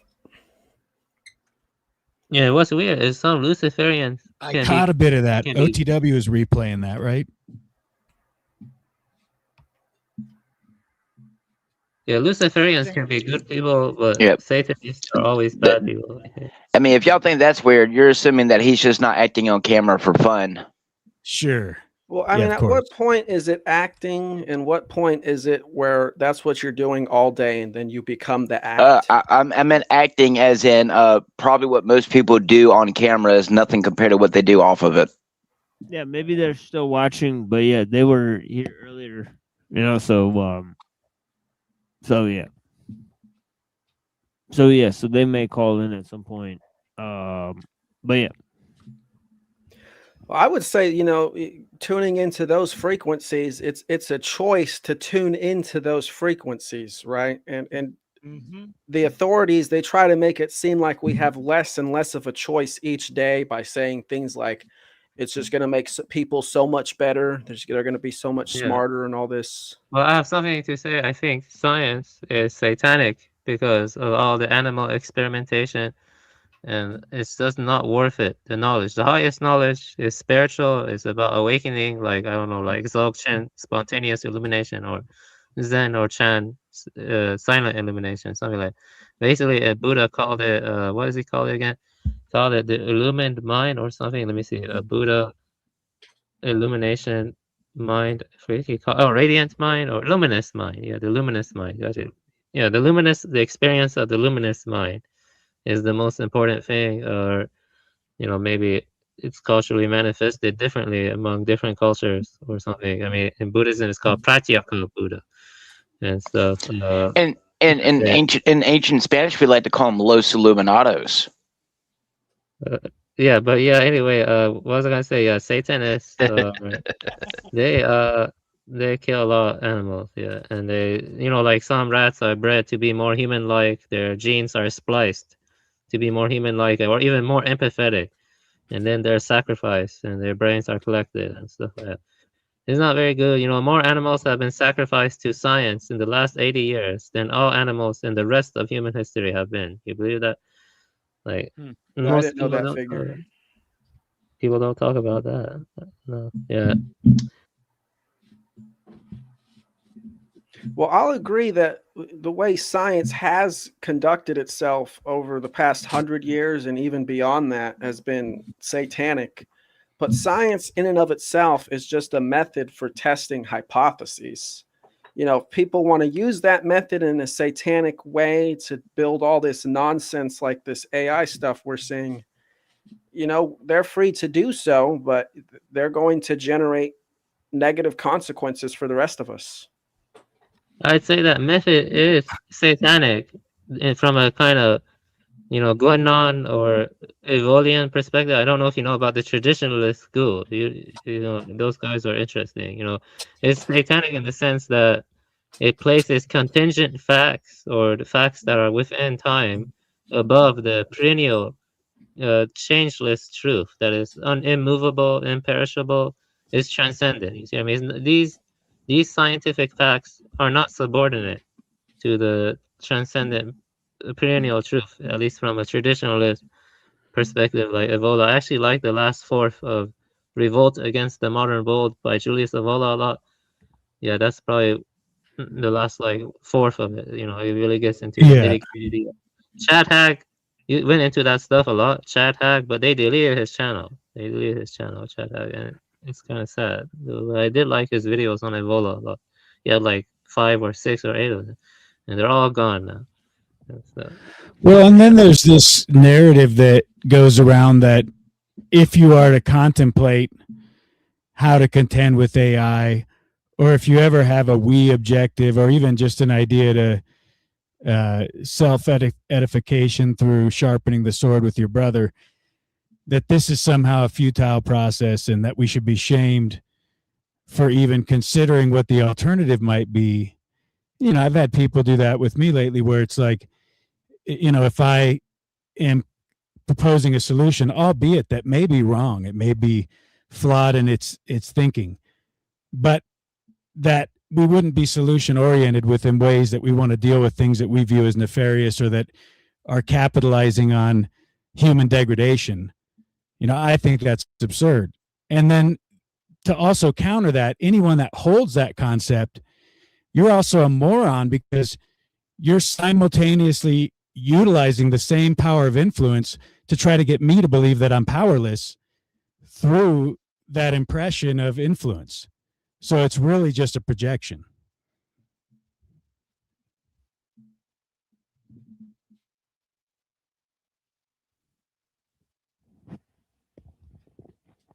Yeah, I got this one here. Here, hold on. Let me pull this up. Reminiscent of this idea that I had to look up this gentleman, but yeah, he wrote a lot of aphorisms. But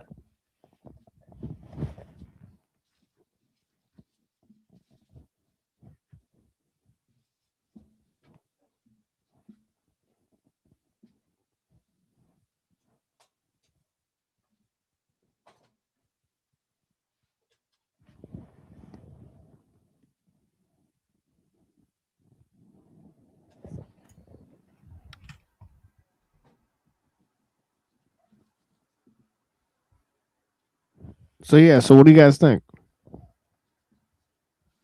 Yeah, it's true. Science is highly mechanistic. It only cares about, treating all organisms, including us, as mere objects. And basically, it's all about quantification and harnessing and controlling the mechanisms that they impose. And basically, there are creepy websites on darknet and that where you can hire an assassin, and that's very creepy. I mean, people talking about that, and everyone has a price attached to them now, and that's kind of fucked up. But yeah, that's the way it is now because everything is about quantification now, and mechanization stuff.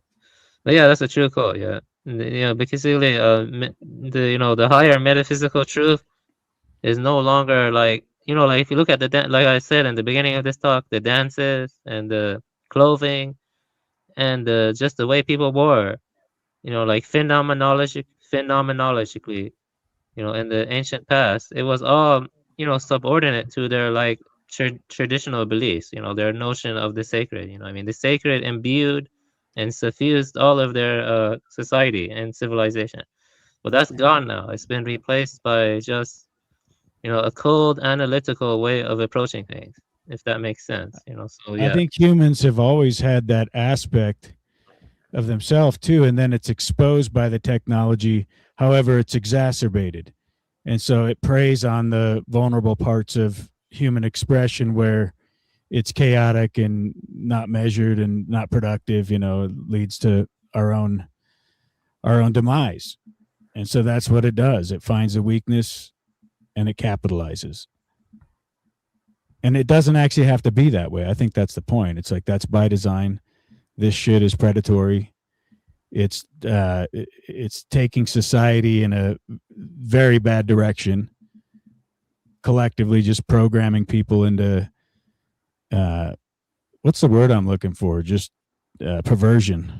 There you go. Perversion and filth. Yeah, it's almost like science has become a religion today, in the sense that people think it's the end all. Okay, you're not. This isn't the X-Files. Science will not be their god. Okay.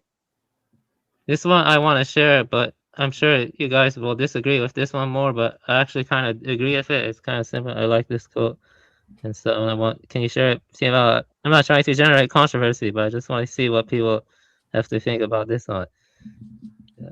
Yeah.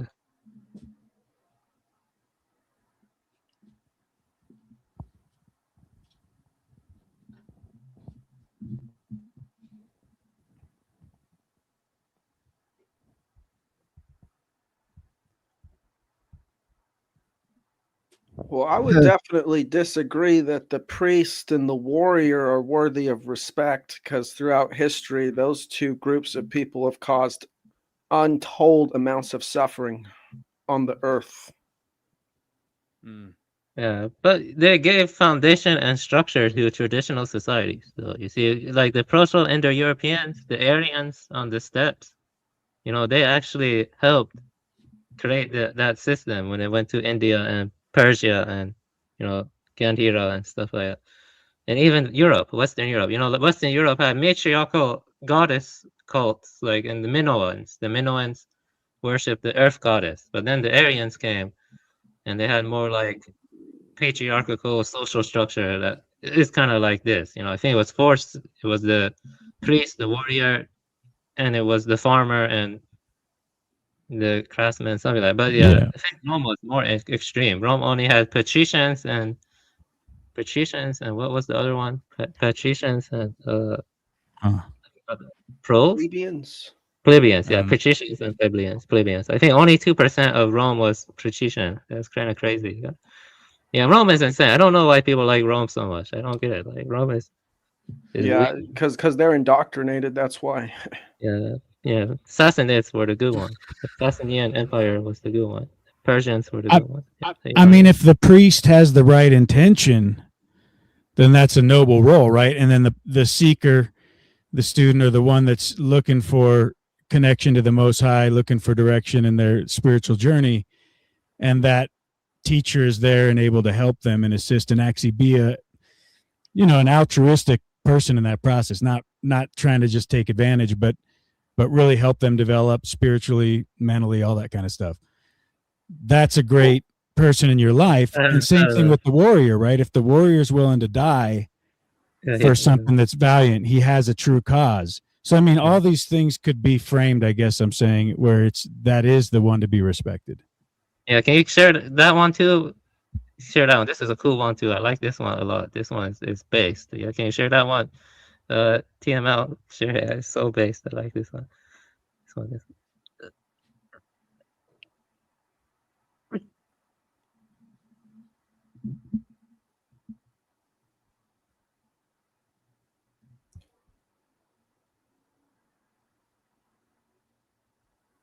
Well, if you're talking about heroes like Jesus Christ, then I would have to agree. But if you're talking about heroes, I'm talking about heroes like Sigurd and Rostam and and Hercules and stuff like that. Based warriors. I'm gonna get on my horse and I'm gonna get my axe and I'm ready to go to war. Yep, I'm ready to go to war. Yeah. So based. Well, Jesus was kind of a warrior, right? He came to bring the sword and divide families, not out of malice, but just because his message was just so combative to what the average person thought the world was like. I want Thor. I want Thor, and I want those based warrior gods like Haldi and all those based warrior gods. Haldi was based. And I want those fucking based warrior gods like Thor and other stuff. I'm ready to get on my horse. I'm ready to ride it, and I'm ready to get the banksters. I'm gonna get the banksters. Yeah. Would you feel that same way with like a 5-inch gash into your intestines though? No, modern war is not glorious. Oh, even better. Then it'll be a bunker buster and there'll be nothing left of you to identify. Go ahead, jump on that horse now. No, not now. No, it's not glorious at all. No. Well, but so it's just framing the Lord also as a martyr, right? Once again, just the one that's willing to die, the hero that's willing to put it all on the line. The Lord is always willing to do whatever it takes to make sure justice happens. Yeah, I think it says that there's no greater love than to die for your friends and family. So in that sense, if you're dying to protect them from a genuine danger, then I would 100% agree. Those people deserve honor and they deserve to be remembered. But the fact is that the vast majority of these warriors who have existed, they go out there and they fight for self-serving purposes. There's a metaphysical dimension to war, at least in the past. Like you center yourself, you're ready to give yourself to something higher in the sense that you're no longer attached to the ego. And when you go to the war like that, like the Aryans did, the Aryans on the steppes, or like the ancient Germanic people, they were very warrior people, very strong and noble people. War had a sacred metaphysical dimension, at least back then, and it's a different, I don't know. Yes, I'm sure all the women and children who were raped and pillaged felt the same. Very, very, grand, very great success. Yeah, well, anyway, I have a good quote. Great success. Farming. This is more about farmers, though. This is about self-cultivation of the farmer. This is from a Japanese farmer guy. This is like different, I'm gonna find that quote, and I'm gonna give that quote. Yeah. Damn, what was that quote? Oh yeah, here we go. No wait, the ultimate goal. Yeah, okay, here we go. I'm gonna give you this quote. This is a good quote too. Yeah, I like anti-modernist quotes. I'm an anti-modernist. This. So here we go. Look at this quote. This quote is more for the Vaishya or the farmer. The true act of farming is self-cultivating yourself. Can you share that quote too, Team, about this quote? For the other one I shared was for the path of the warrior. This one's for the path of the farmer. You see what I mean? And I do support something like rigid social structure, stuff like with farmers. Vaishya and the warriors are called Kshatriya, and the Brahmin or the priest. So unlike Dominator, who I do respect, I'm more into the traditional like caste system or hierarchy and stuff. I like medieval times. But this is like Vaishya. This is more like the spiritual dimension of farming. So I mean, it's the Vaishya farm. Farming can be. I agree with that quote. Yeah, I think spiritually you are closer to a farmer that is wise and spiritually aware and stuff. So I think farming can have spiritual dimension and take you higher to God. Oh, is that why in popular media and movies they always had the kind, tender older teacher always being, herbologist? Because it's nurturing. In that context, but they might also not know it, right? Like even of old, where they had to survive by the sweat of their brow and they had to plant that seed. Their goal may have been in their own mind, I need to get food. I got to plant for, the winter and make sure I got sustenance. But they didn't realize it was simultaneously perfecting them and making them a better human and connecting them to nature and the cycles and everything that made them purposeful.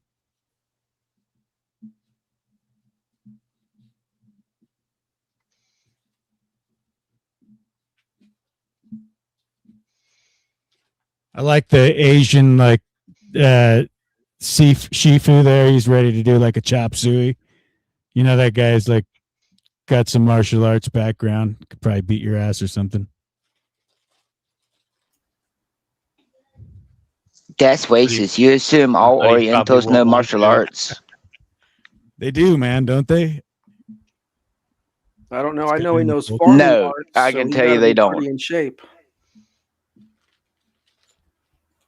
I never met one.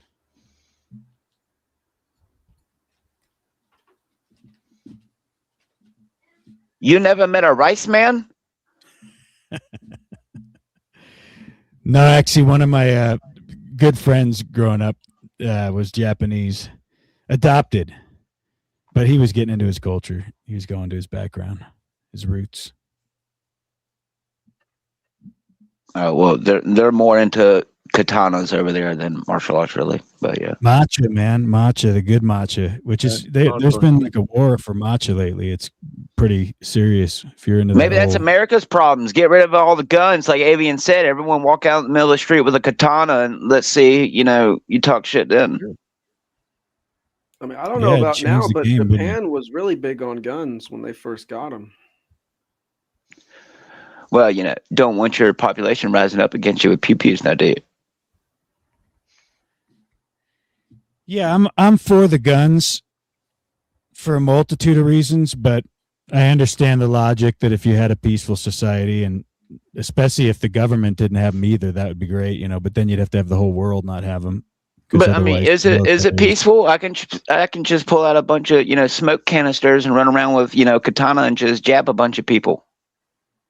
But like you said, it's more brutal. I'm a real so the ninja. likeliness of it happening is less, right? It's a more brutal process, so and harder to do actually because you got to go fucking stab somebody. Well, I mean, that's what happens when the Japanese mafia controls probably 80 or 90% of the streets. But yeah. Yeah, I mean, it is what it is, but it's like I would rather have the gun. At the end of the day, it's the better equalizer because as you get older, you can still be a pretty good shot and be a quick draw if you need to. I actually shot someone during a home break, and it was pretty interesting. Nice. What's that? Did it make you feel powerful, Avian?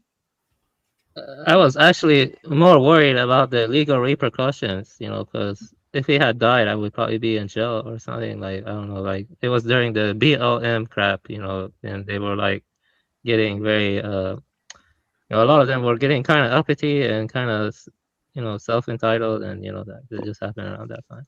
Well, you'll be all right because in the news, you're not a white man. No, actually, I am white whenever it's convenient for them because I do have like. Oh, that's right. Well, only in the name of national security.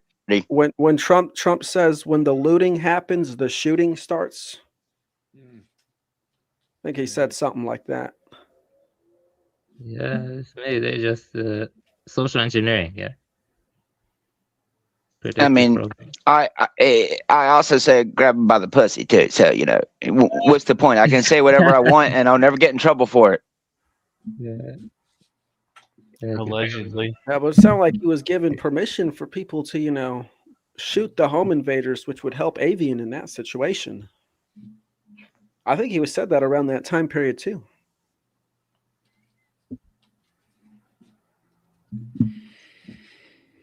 Yeah, I mean it's becoming a more and more strange process too, because as the technology increases, the gun is less and less the threat, even though they want to put that on the front burner as like this is what we all need to be afraid of. That's the big. Oh, thank you for finally stating that instead of thinking that people with extended magazines in their Glock 19s is the problem. Thank you, because it's not. I have another quote to share. This one, maybe this one's a nice one too. Let me share this quote. This is a good one. And I want to hear your opinions on this quote and stuff because it ties into the channel's themes and other stuff. And I'll find the quote. Yeah, there you go. I want to hear your people's opinions on this Yeah, here we go. I'll get the code in 1 second. Yeah, it's on my USB, and I'll get it. So be patient. I'll get the code. And so here's the code. Yeah, here. Yeah, this is one of my favorite writers. I like him a lot. I want to hear what people have to say about him. Can you share it, TML? I see what people have to say about him. What they think about it. So, yeah, he's a good writer. You know, actually, Chad Hack talked about him a lot too. Even wrote a book about him. His channel is gone now.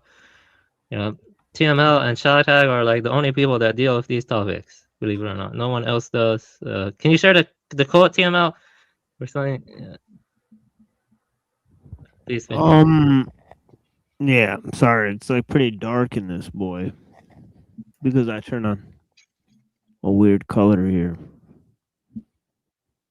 So yeah, do you see?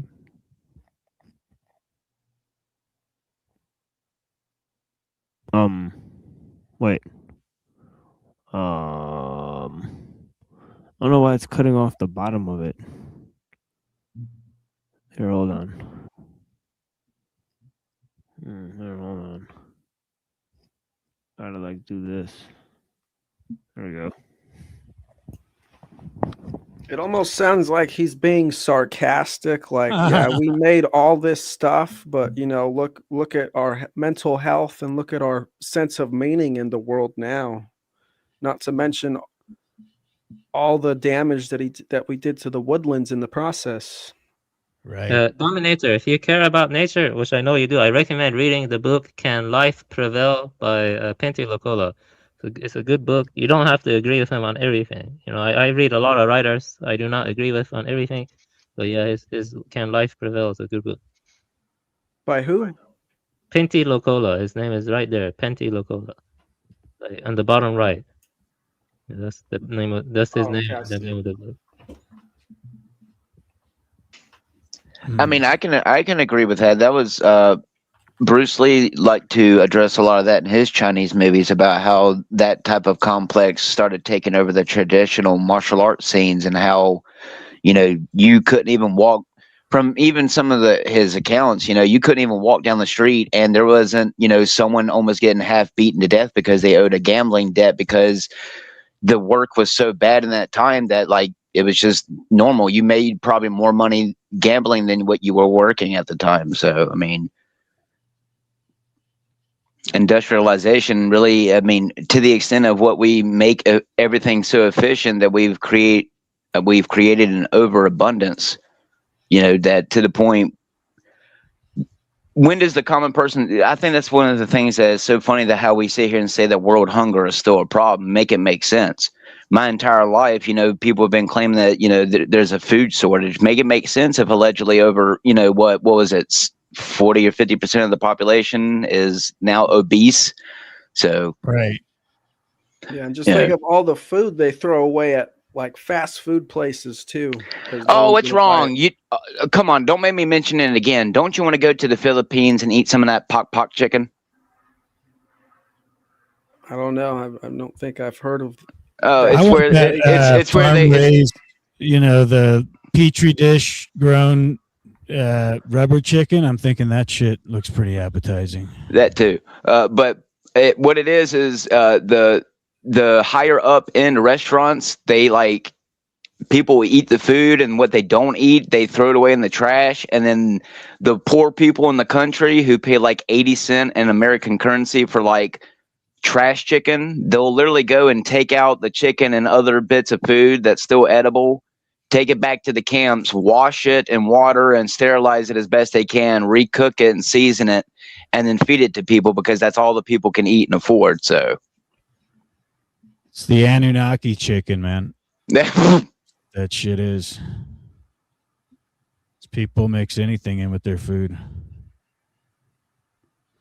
But you got to ration it out, you know. So if you mix a little rat meat in or whatever, but you got to do what you got to do to get by. I mean, it's probably better than the standard modern American diet, which, to your point, everybody's fat and gluttonous, but yet they have no nutrition. Their bones are falling apart.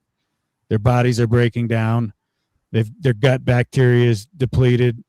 Well, can't yeah, and digest I'm anything. sure absolutely none of the probably billions of chemicals put in our things can cause that. Because I can tell you, as someone who took care of his diabetes pretty damn well, it didn't matter. You didn't get any positive change from discipline with your diet? No, I can tell you that whatever was given to me was most likely manufactured and patented somewhere in some fucking government lab, allegedly. Yeah. Have you found any relief though? Have you found other ways No. to contend with it? And I can tell you, I found 5 other cases of people who have almost exact same problems as me, and they were as healthy as a horse one day until they reached a certain age in adulthood, and it was like it just activated. Right. Yeah, I think there's something to that. A lot of people experience that where randomly they just all of a sudden start having a ton of health complications. Seems to be a chain reaction of contraindications, one thing leading to another. You're chasing all these different symptoms.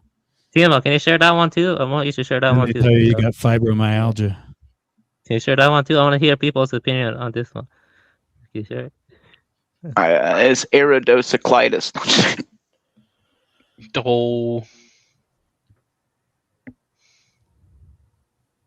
So what's your opinion on that? I love his hand signal. Wow. Look. It's Wow. Benjamin Netanyahu. God damn. Wow. Netanyahu. Yeah, Really? I mean, that's pretty much how they use this country. So this dude actually said that, huh? Wow. God damn.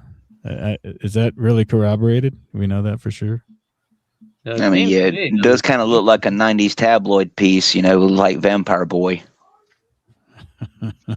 It says it was recording, and it says it's been 100% authenticated. Man. I mean, the suck it dry part sounds right. Isn't that what they do with circumcisions? Yeah, there you go. Sheesh. Allegedly. I mean, it looks pretty illustrative and framing up the current state of affairs. So, I mean, it seems to be, if not conveniently coincidental, roadmap to the destruction that's ensuing. Yeah.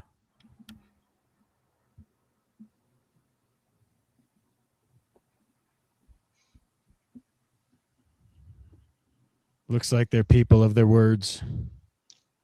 And her merchant shall weep. Yeah, but America's been a welfare state for a long time. I don't know if it's always been the world's biggest. That's right, and the Indians were the first ones. The Indians were the first ones. You mean the feather, not the dot? Oh, yeah, sorry. Yeah, sorry. I'm sorry. Should I use the racist term, Native Americans? Because they were allegedly here first. It's the law of equal exchange. What is this? Full Metal Alchemist? We took the land and then gave them casinos.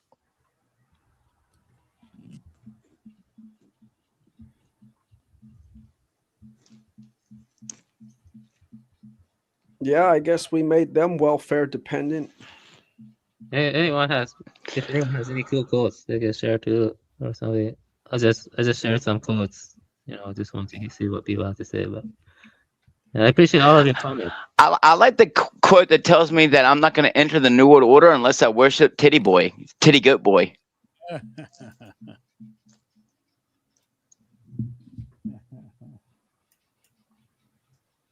Who is Titty Goat Boy? Baphomet. Oh, okay, yeah, I got it. Yeah, sorry, but I kind of feel slow right now. Sorry. Yeah, that's right. Yeah.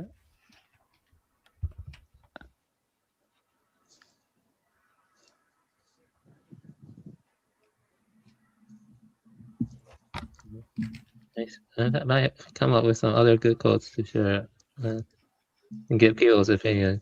I mean, you can share quotes if you want. Hey, what is this picture of TML? And it's what is it of? It's interesting. I'm not too sure. Looks pretty esoteric to me. It's very esoteric. Dang, that's a very esoteric. Not just because of that star in the middle. at the bottom. Yeah, that looks kind of hermetic almost, like it's saying that they're like the givers or of the world or something. I don't know. It's kind of hermetic because of the sun phase. I think that sun phase. Hyperborean saying it's Rosicrucian.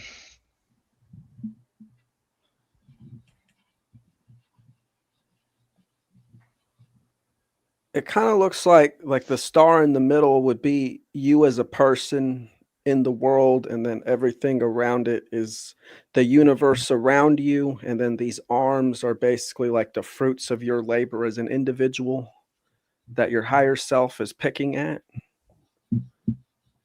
That's kind of what it looks like to me.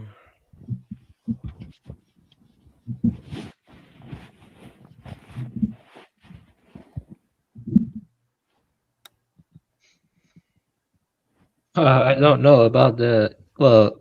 I think That was Jack Calcott that said that.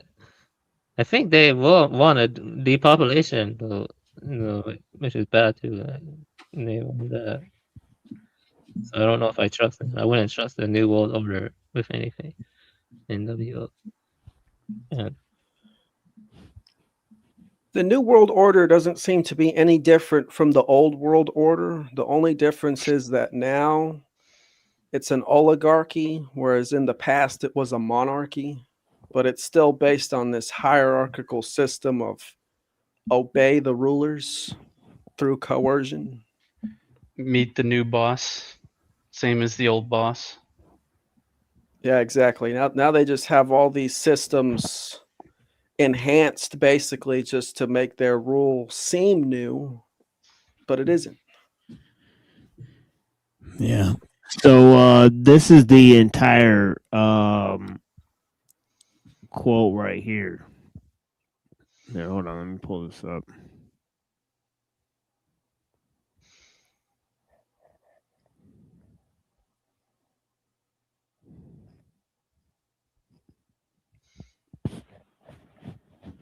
What, Netanyahu or Ben Gurion? This is Ben Gurion in 1962.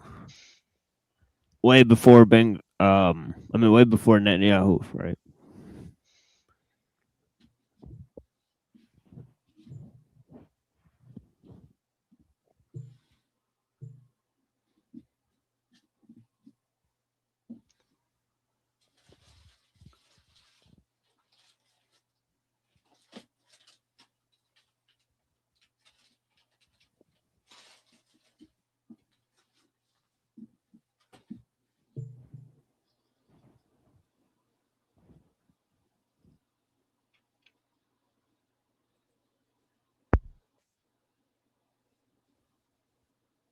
Mm.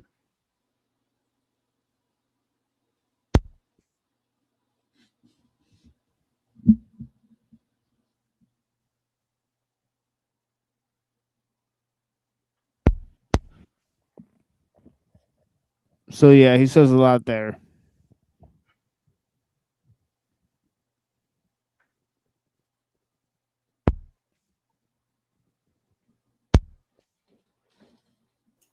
This kind of sounds like the Long March, the Frankfurt Institution and Antonio Gramsci type stuff of, well, we can't really beat the US militarily, so we're just going to try and subvert them through ideology and turn them into this welfare state so that the people of America are weakened by being dependent on the government.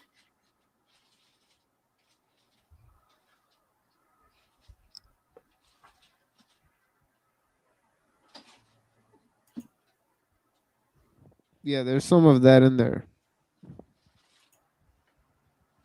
Yeah, it seems like there's a lot of that in there. Yeah, in terms of what it's saying about the U.S., definitely. I also have a good quote that ties into what Dominator was saying about the leftist state. It's a quote from Teddy. Maybe I don't know if we can share that one. Do you think it's safe? I think we should just share it. Just call him Teddy. It's a very good quote. Oh, you have to find it. Yeah. Like I'm pretty sure most people here have read his manifesto. Let me just give I that. mean, CMO has had his books read on the channel before, so Yeah. This is a famous quote. You guys have probably seen it, but if you want, you can read that. You can share that one too if you want.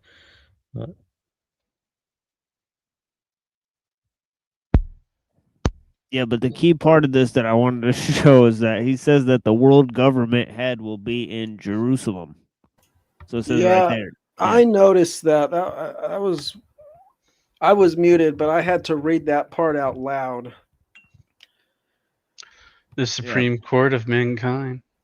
Oh wow, yeah, that's basically what's happening. Yeah, they want it to be in Israel.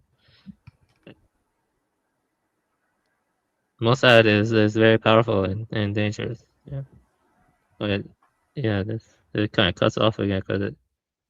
Yeah. Yeah.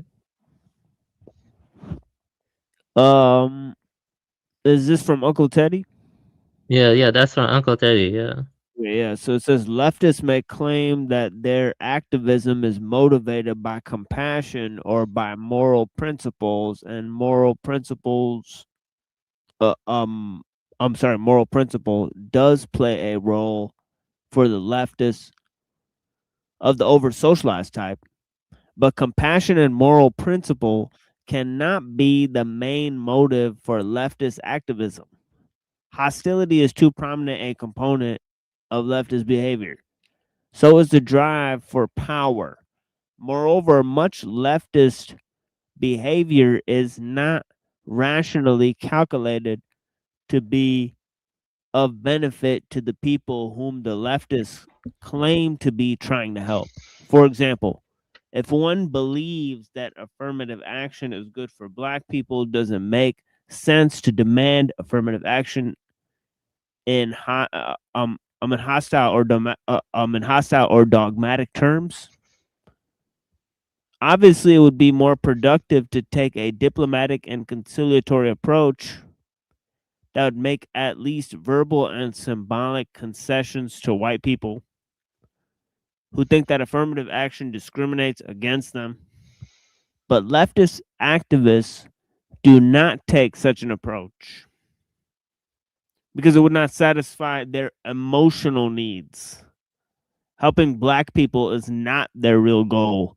Instead, race problems serve as an excuse for them to express their own hostility and frustrated need for power.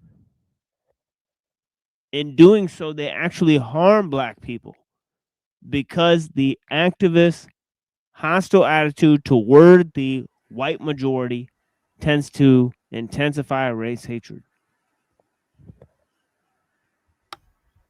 I think this is kind of what that dude Tom Sowell talks about when he says things like the civil rights of the 60s didn't really help the black community the way that people think they did, because all it did was make them more dependent on the government.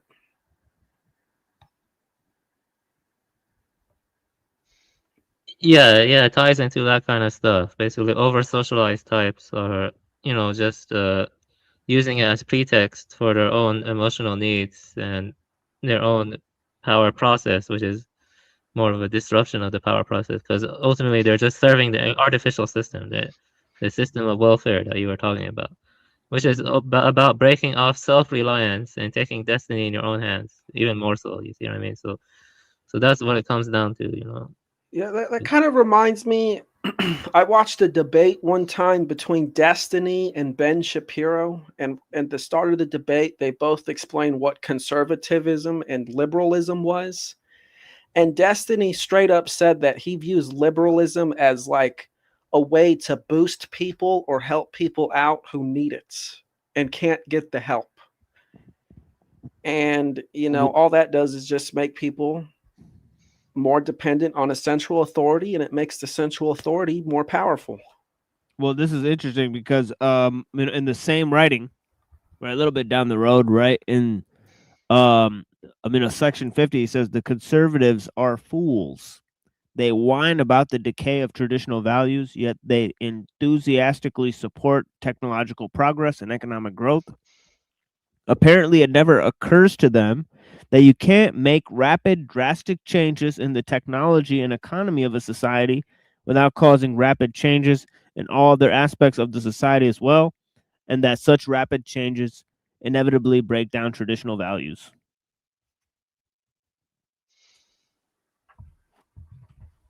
Yeah, I would have to agree with that.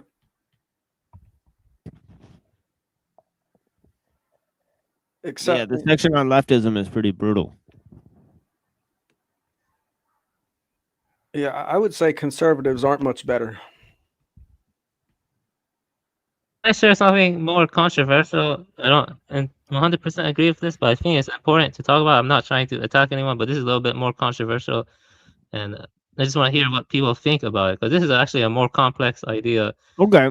Yeah. Yeah. See, Okay, it's but not. let this be sort of like the last thing we share, and then we'll Yeah, sort of this is the we'll last go to thing I'll closing. share. Yeah. Yeah. Yeah. Yeah. Let me just. We're sort of like going for a while now. Yeah. Okay, yeah, this quote is gonna be kind of controversial, but I'm gonna share it. I want to hear what you guys have to say about. Okay, let me give it. It's As yeah, I'm long not as it's not attacking. AH. I'm not attacking anyone's beliefs here. I just Yeah, want we to. will be back tomorrow just for the information of the people that are there. We will be streaming tomorrow at the usual time, 7:30 p.m. So we'll be going over similar topics, starting with similar topics, and then we'll be moving to down the timeline as we go. Right. So yeah. So get well soon, Cecil Drake. And yeah, this is another thing Avian wanted to share. It says, while polytheism, through the worship of many gods, affirms the life and mystery of the world in all its complexity, monotheism declares the world to be a mere artifact, the product of God's making, and thus about as living and mysterious as a thumbtack. Sorry. I almost read thumbstack for some reason. But yeah. The transition from polytheism to monotheism is degoding. Right? Let me read that again.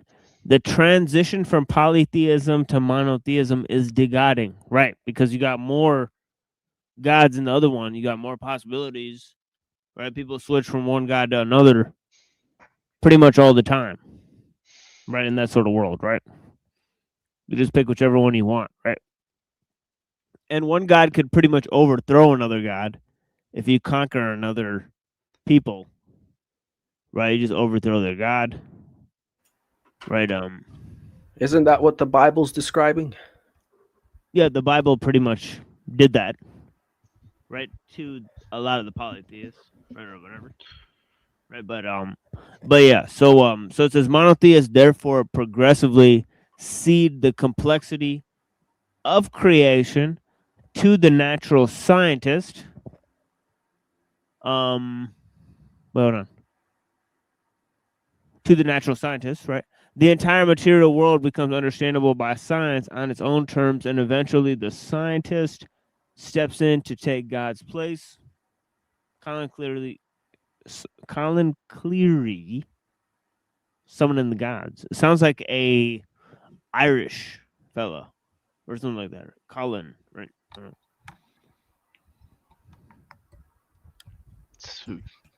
Yeah, it's an interesting Very quote. could be, yeah. It's not as controversial as I thought it would be. So what do you guys think? Polytheism instead of atheism or instead of monotheism? I heard someone come up with the quote of polymonopantheism, which is just essentially the fact that Oh man. yeah, it means that we're all gods. We all come from one source, and God is in everything. Oh, okay, yeah. I can see that.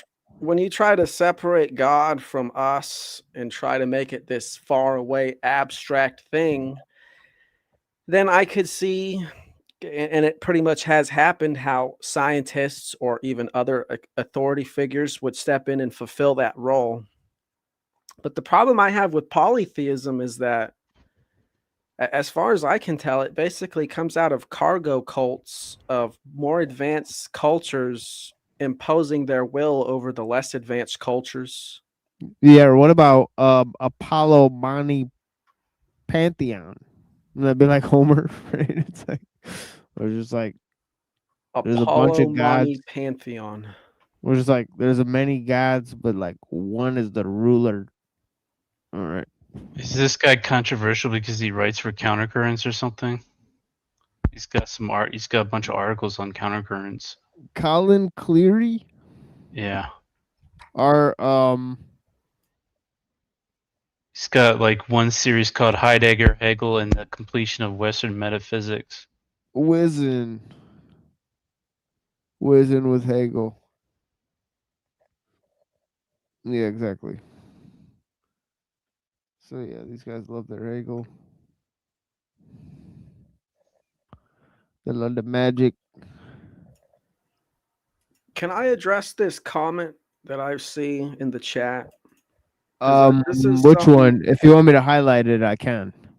by Majestic Madness about how we need to obey the government, and that's what the Bible says. According to the biblical law, we are to obey the government. I think you guys, I think you said that earlier with Romans 13, right? So you made some allusion to that, right? Yeah, but he brings up the other quote that I hear so many Christians say about render unto Caesars and render unto gods. Well, who's he? I think this is a she. So. Oh well, whoever, I don't know who they are. If they are a she. The way I see the quote of render unto Caesars is basically Jesus telling the Pharisees and the other authorities is that this money comes from the government. So therefore, I don't actually need it. So you can take it. You know, you people who worship Caesar can have your crap. I'm going to go and live my life and render unto God. So when he's saying that, he's not saying to pay your taxes as a good little slave. He's saying, if this is what these people value, then you can give it to them, but you will find true value not in those things like money, but in living in alignment with God.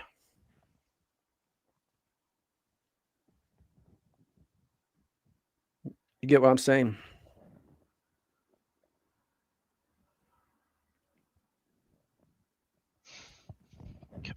Yeah. Yeah, I get what you're saying, man. Yeah, you know, render unto Caesars. They can have their crap over there and render unto gods. You know, we're going to go live in the real world over here. That's right. Apes together strong. Yeah, but you know, Apes and angels. Apes together under the alignment of God's principles is what's really strong. Because, you know, apes get together and then they start, you know, worshiping science and technology. Problems arise. Apes for the ape god.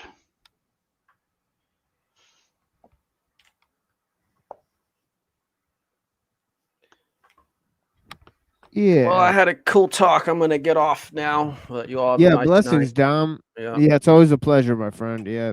Thanks for stopping by. Yeah. Have a good day. You as well. Easy. Yeah, all right, fellas. You know, you guys want to, you know, take your time to say, you know, whatever you'd like to the people here. You know. I'll go first just to hurry up and leave. You know, just do your best, guys. You know, resist the New World Order. Don't become the bugs, and you know, just get through the day. You'll be okay. Just you'll be alright. The world's okay. It's not on fire. There's no barium in the atmosphere. You'll be okay. Anyway, I love all y'all, even my haters, and we got another day, right? That's all I care. Good talks. Yeah, I blessings, think So therefore, I believe I exist, but whether or not I exist, I don't know yet. You exist, therefore you think and feel. Well, you know, all I know is monkey have brain, but I don't shit my hands. So I guess we'll find out. All right, y'all, I'm gone. Yeah, blessings, my friend. Blessings, TML.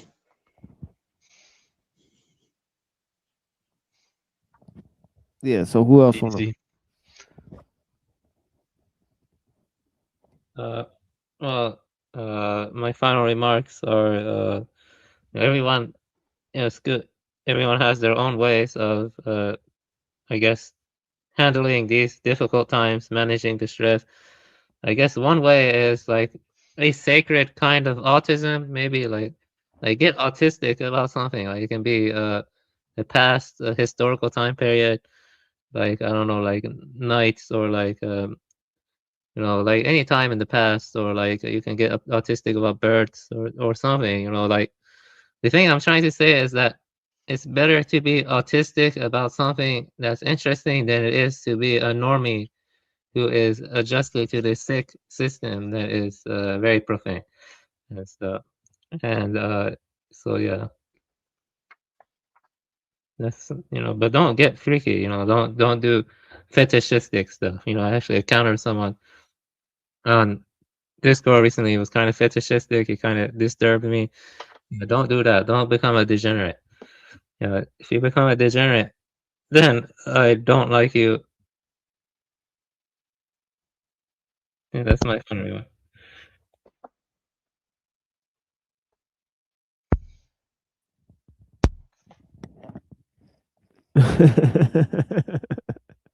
Yeah, blessings, my friend. Yeah, thank you for being here. No problem. Have a good day. Yeah, you too, my friend. All right. So I guess we'll just go ahead and play a couple of musics. And blessings to all the people that were watching. And yeah, I think there were some interesting things we did talk about. Lions aren't concerned with the opinions of sheep. Yep. No, they're gods before me. Hostile Hyperborean having a good time. I appreciate you, man. All right, so chill autist. Yeah, blessings, guys. I appreciate you guys. Birds of a feather flock together. Yeah, peace. And yeah, we'll be back tomorrow. Lots of different avenues and sort of time scales, and we'll see who we can sort of lure in as a guest.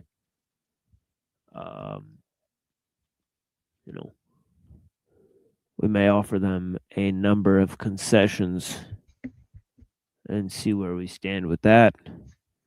And yeah. So yeah, we'll be back soon, my friends. Probably tomorrow, right? And Saturday, right? So this is the normal times. We will not be appearing on Friday. Okay, but we did do a special on Cyber Caliphate, right? Made by Machine Bob 8. So I'll drop the link of that in the chat. And please enjoy the music. Thank you guys for joining. Yeah. How you want to do this? You know what I'm saying? Alright, so basically I'm gonna come in. Alright. I want you basically we go back and forth for tonight. Okay, bet. That's gonna work. Got it. What's he gonna be doing? Once y'all get it where y'all want it, I'm gonna come back in and go over the whole thing, alright? Okay, bet. Exactly. Teamwork. We be not just said but heard, not just heard but seen, not just seen but felt. Behind your nine means be substance, beyond your like you know. Let's see your wise words form this constant flow. Be proof at the show proof for life. Captivate minds, eliminate strife, decimate the trife like check but not mate. Real kings move with ease, we block, move and take. The best food for thought, we grill like the foreman. Build upon blueprints, designs enduring. Time spans for lifetimes, now seem to join in. Meetings of minds that never get adjourned. And fuck with your head like octopus porn. And fire up synapses, never found boring. See, my synopsis here is adoring. All y'all to rise like the sun every morning. Let's go. Spit like it's no time to waste. Spit like I can't stand the way this world tastes. Spit for rebellion, spit for resistance. Spit for accuracy, spit for distance. Spit like it's no time to waste. Spit like I can't stand the way this life tastes. Spit for survival, spit for existence. Spit for accuracy, spit for distance. We take heed when rivals cheat with the score. They tip the playing fields, we seen this before. When opportunities knock and they lock the door. You unlock your barriers, headlock your doorman. Slide past security, strike without warning. Contact authorities just to inform them that the stack foe's been dealt a swift blow. My people's asleep has been so long dormant. Now hold the keys through peepholes exploring. Options, ways and means to ensure them. Names are recorded, false claims retorted. Heroes are lauded, jerks are reported. Deeds are applauded, works are rewarded. Food, clothes and shelter, all are afforded. Love, peace and happiness, pride in your nappiness. Plots to destroy your cultures get thwarted. Seeds of self-hate and doubt get deported. Beyond your borders, belay the orders. Delays and setbacks get drawn and quartered. Teach the lambs to repel that slaughter. Teach the horses to drink that water. Teach to build or destroy like mortar. And like muscle tissues get torn. Let's grow from these lessons stronger than before. Let's go. Spit like it's no time to waste. Spit like I can't stand the way this world tastes. Spit for rebellion, spit for resistance. Spit for accuracy, spit for distance. Spit like it's no time to waste. Spit like I can't stand the way this life tastes. Spit for survival, spit for existence. Spit for accuracy, spit for distance.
That flung down to the depths, sunk, funky and loaded. You float back to the top. God, look, we've noticed. Reset button engaged. Stay humble and focused. Maybe this time around you stay clear the hocus pocus. Don't externalize your enemies when entering your omens. The motion of souls does not discriminate. Assimilating emanations, infinite moves, limitations. Symbols meant to give you sages. Infinitely instrumental gifts from their credential cases. Infiltrate this wicked men's assembled matrix. Better wait, I give them hell. Heaven sent, but it'll wait. This mental grace when reaching the crescendo, spinning missiles.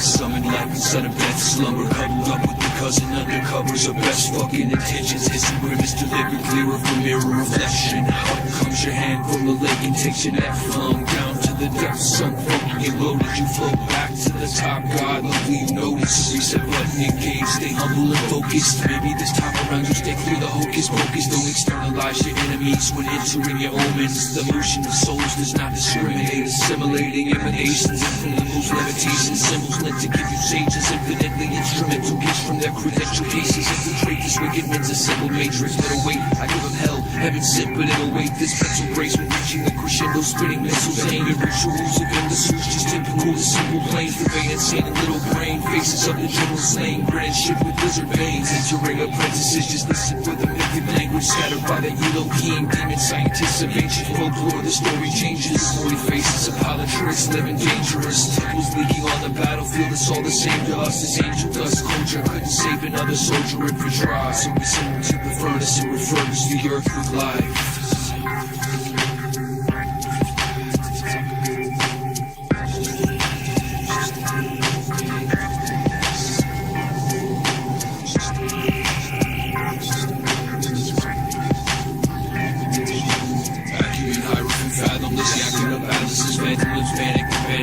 From amputations, mechanical salutations, breaking down like saliva. Nightlife for the Pied Piper, Sandman and the psilocybin cycle in the silence of quasars. Vacuum of brain form under rabbits rule. The magical, maniacal, majestic mankind animal. Assessing, analyzing, cool, calm, collecting artifacts of old. Letting go, dead and molded from the solar cults of comatose modern robots. So lost in soul oppression, stepping from the shadows of the Nephilim, begging for some melanin. Fasted best will sell it swift through elemental riffs and giving gifts from the conjured ones. Channeling the travelers, practitioners are washed in blood. Past the flood, a cocked gun, the Holocaust has all been run its course. Carnage bound carnivores converge under the god of war. Orpheus just torn to bits by morbid men who forced the doors of our cathedrals. Evil on assignment from ourselves.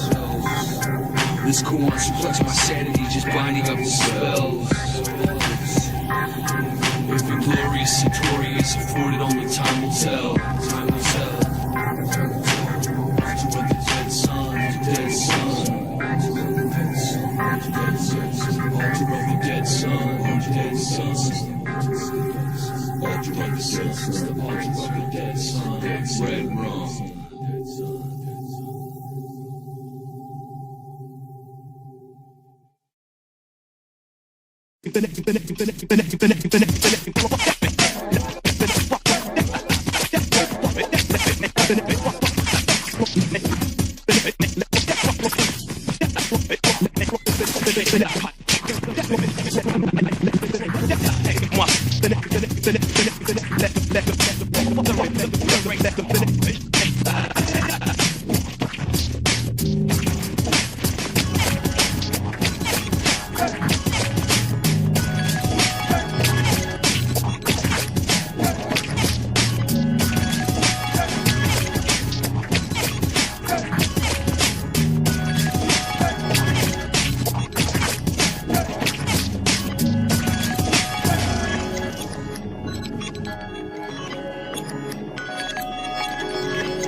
Governments can't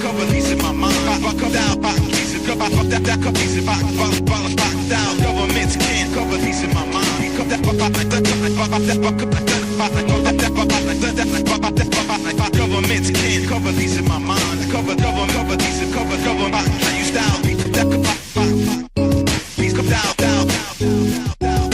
Please come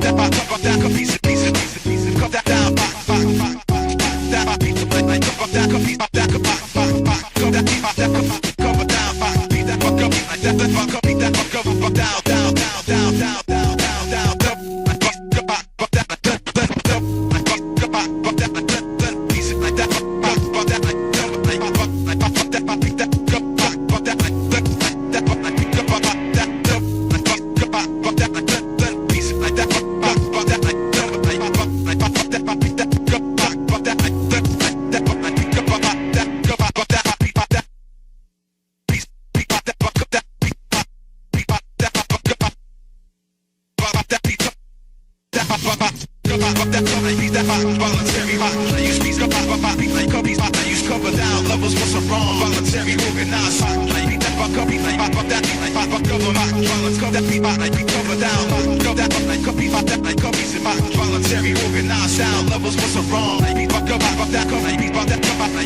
Nuclear war. Nuclear war. They're talking about nuclear war. Nuclear war. The nuclear war. They're talking about nuclear war. It's a motherfucker. Don't you know? They're talking about nuclear war. They're talking about nuclear war. It's a motherfucker. Don't you know? It's a motherfucker. Don't you know? If they push that button, your ass got to go. It's a motherfucker. Don't you know? If they push that button, your ass got to go. They're talking about nuclear war. They're talking about nuclear war. If they push that button, your ass got to go. They're talking about this nuclear war. They're talking about nuclear war. If they push that button, your ass got to go. If they push that button, your ass got to go. Gonna blast you, so high in the sky.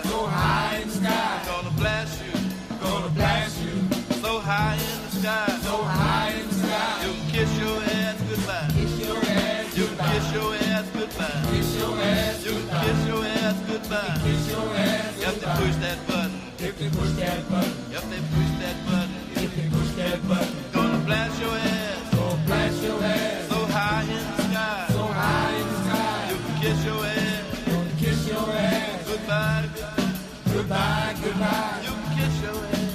kiss your ass, goodbye. You can kiss your ass, goodbye. If they push that button, if they push that button,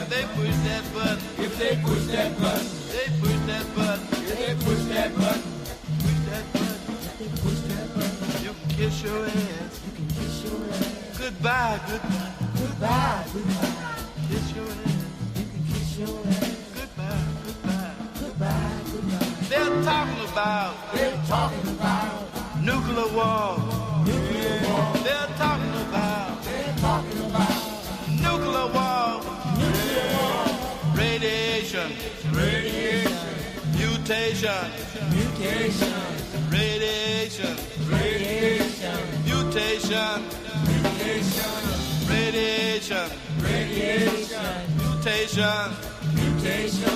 Fire. Hydrogen bomb. Atomic bomb. Kiss your ass. Goodbye. If they push that button,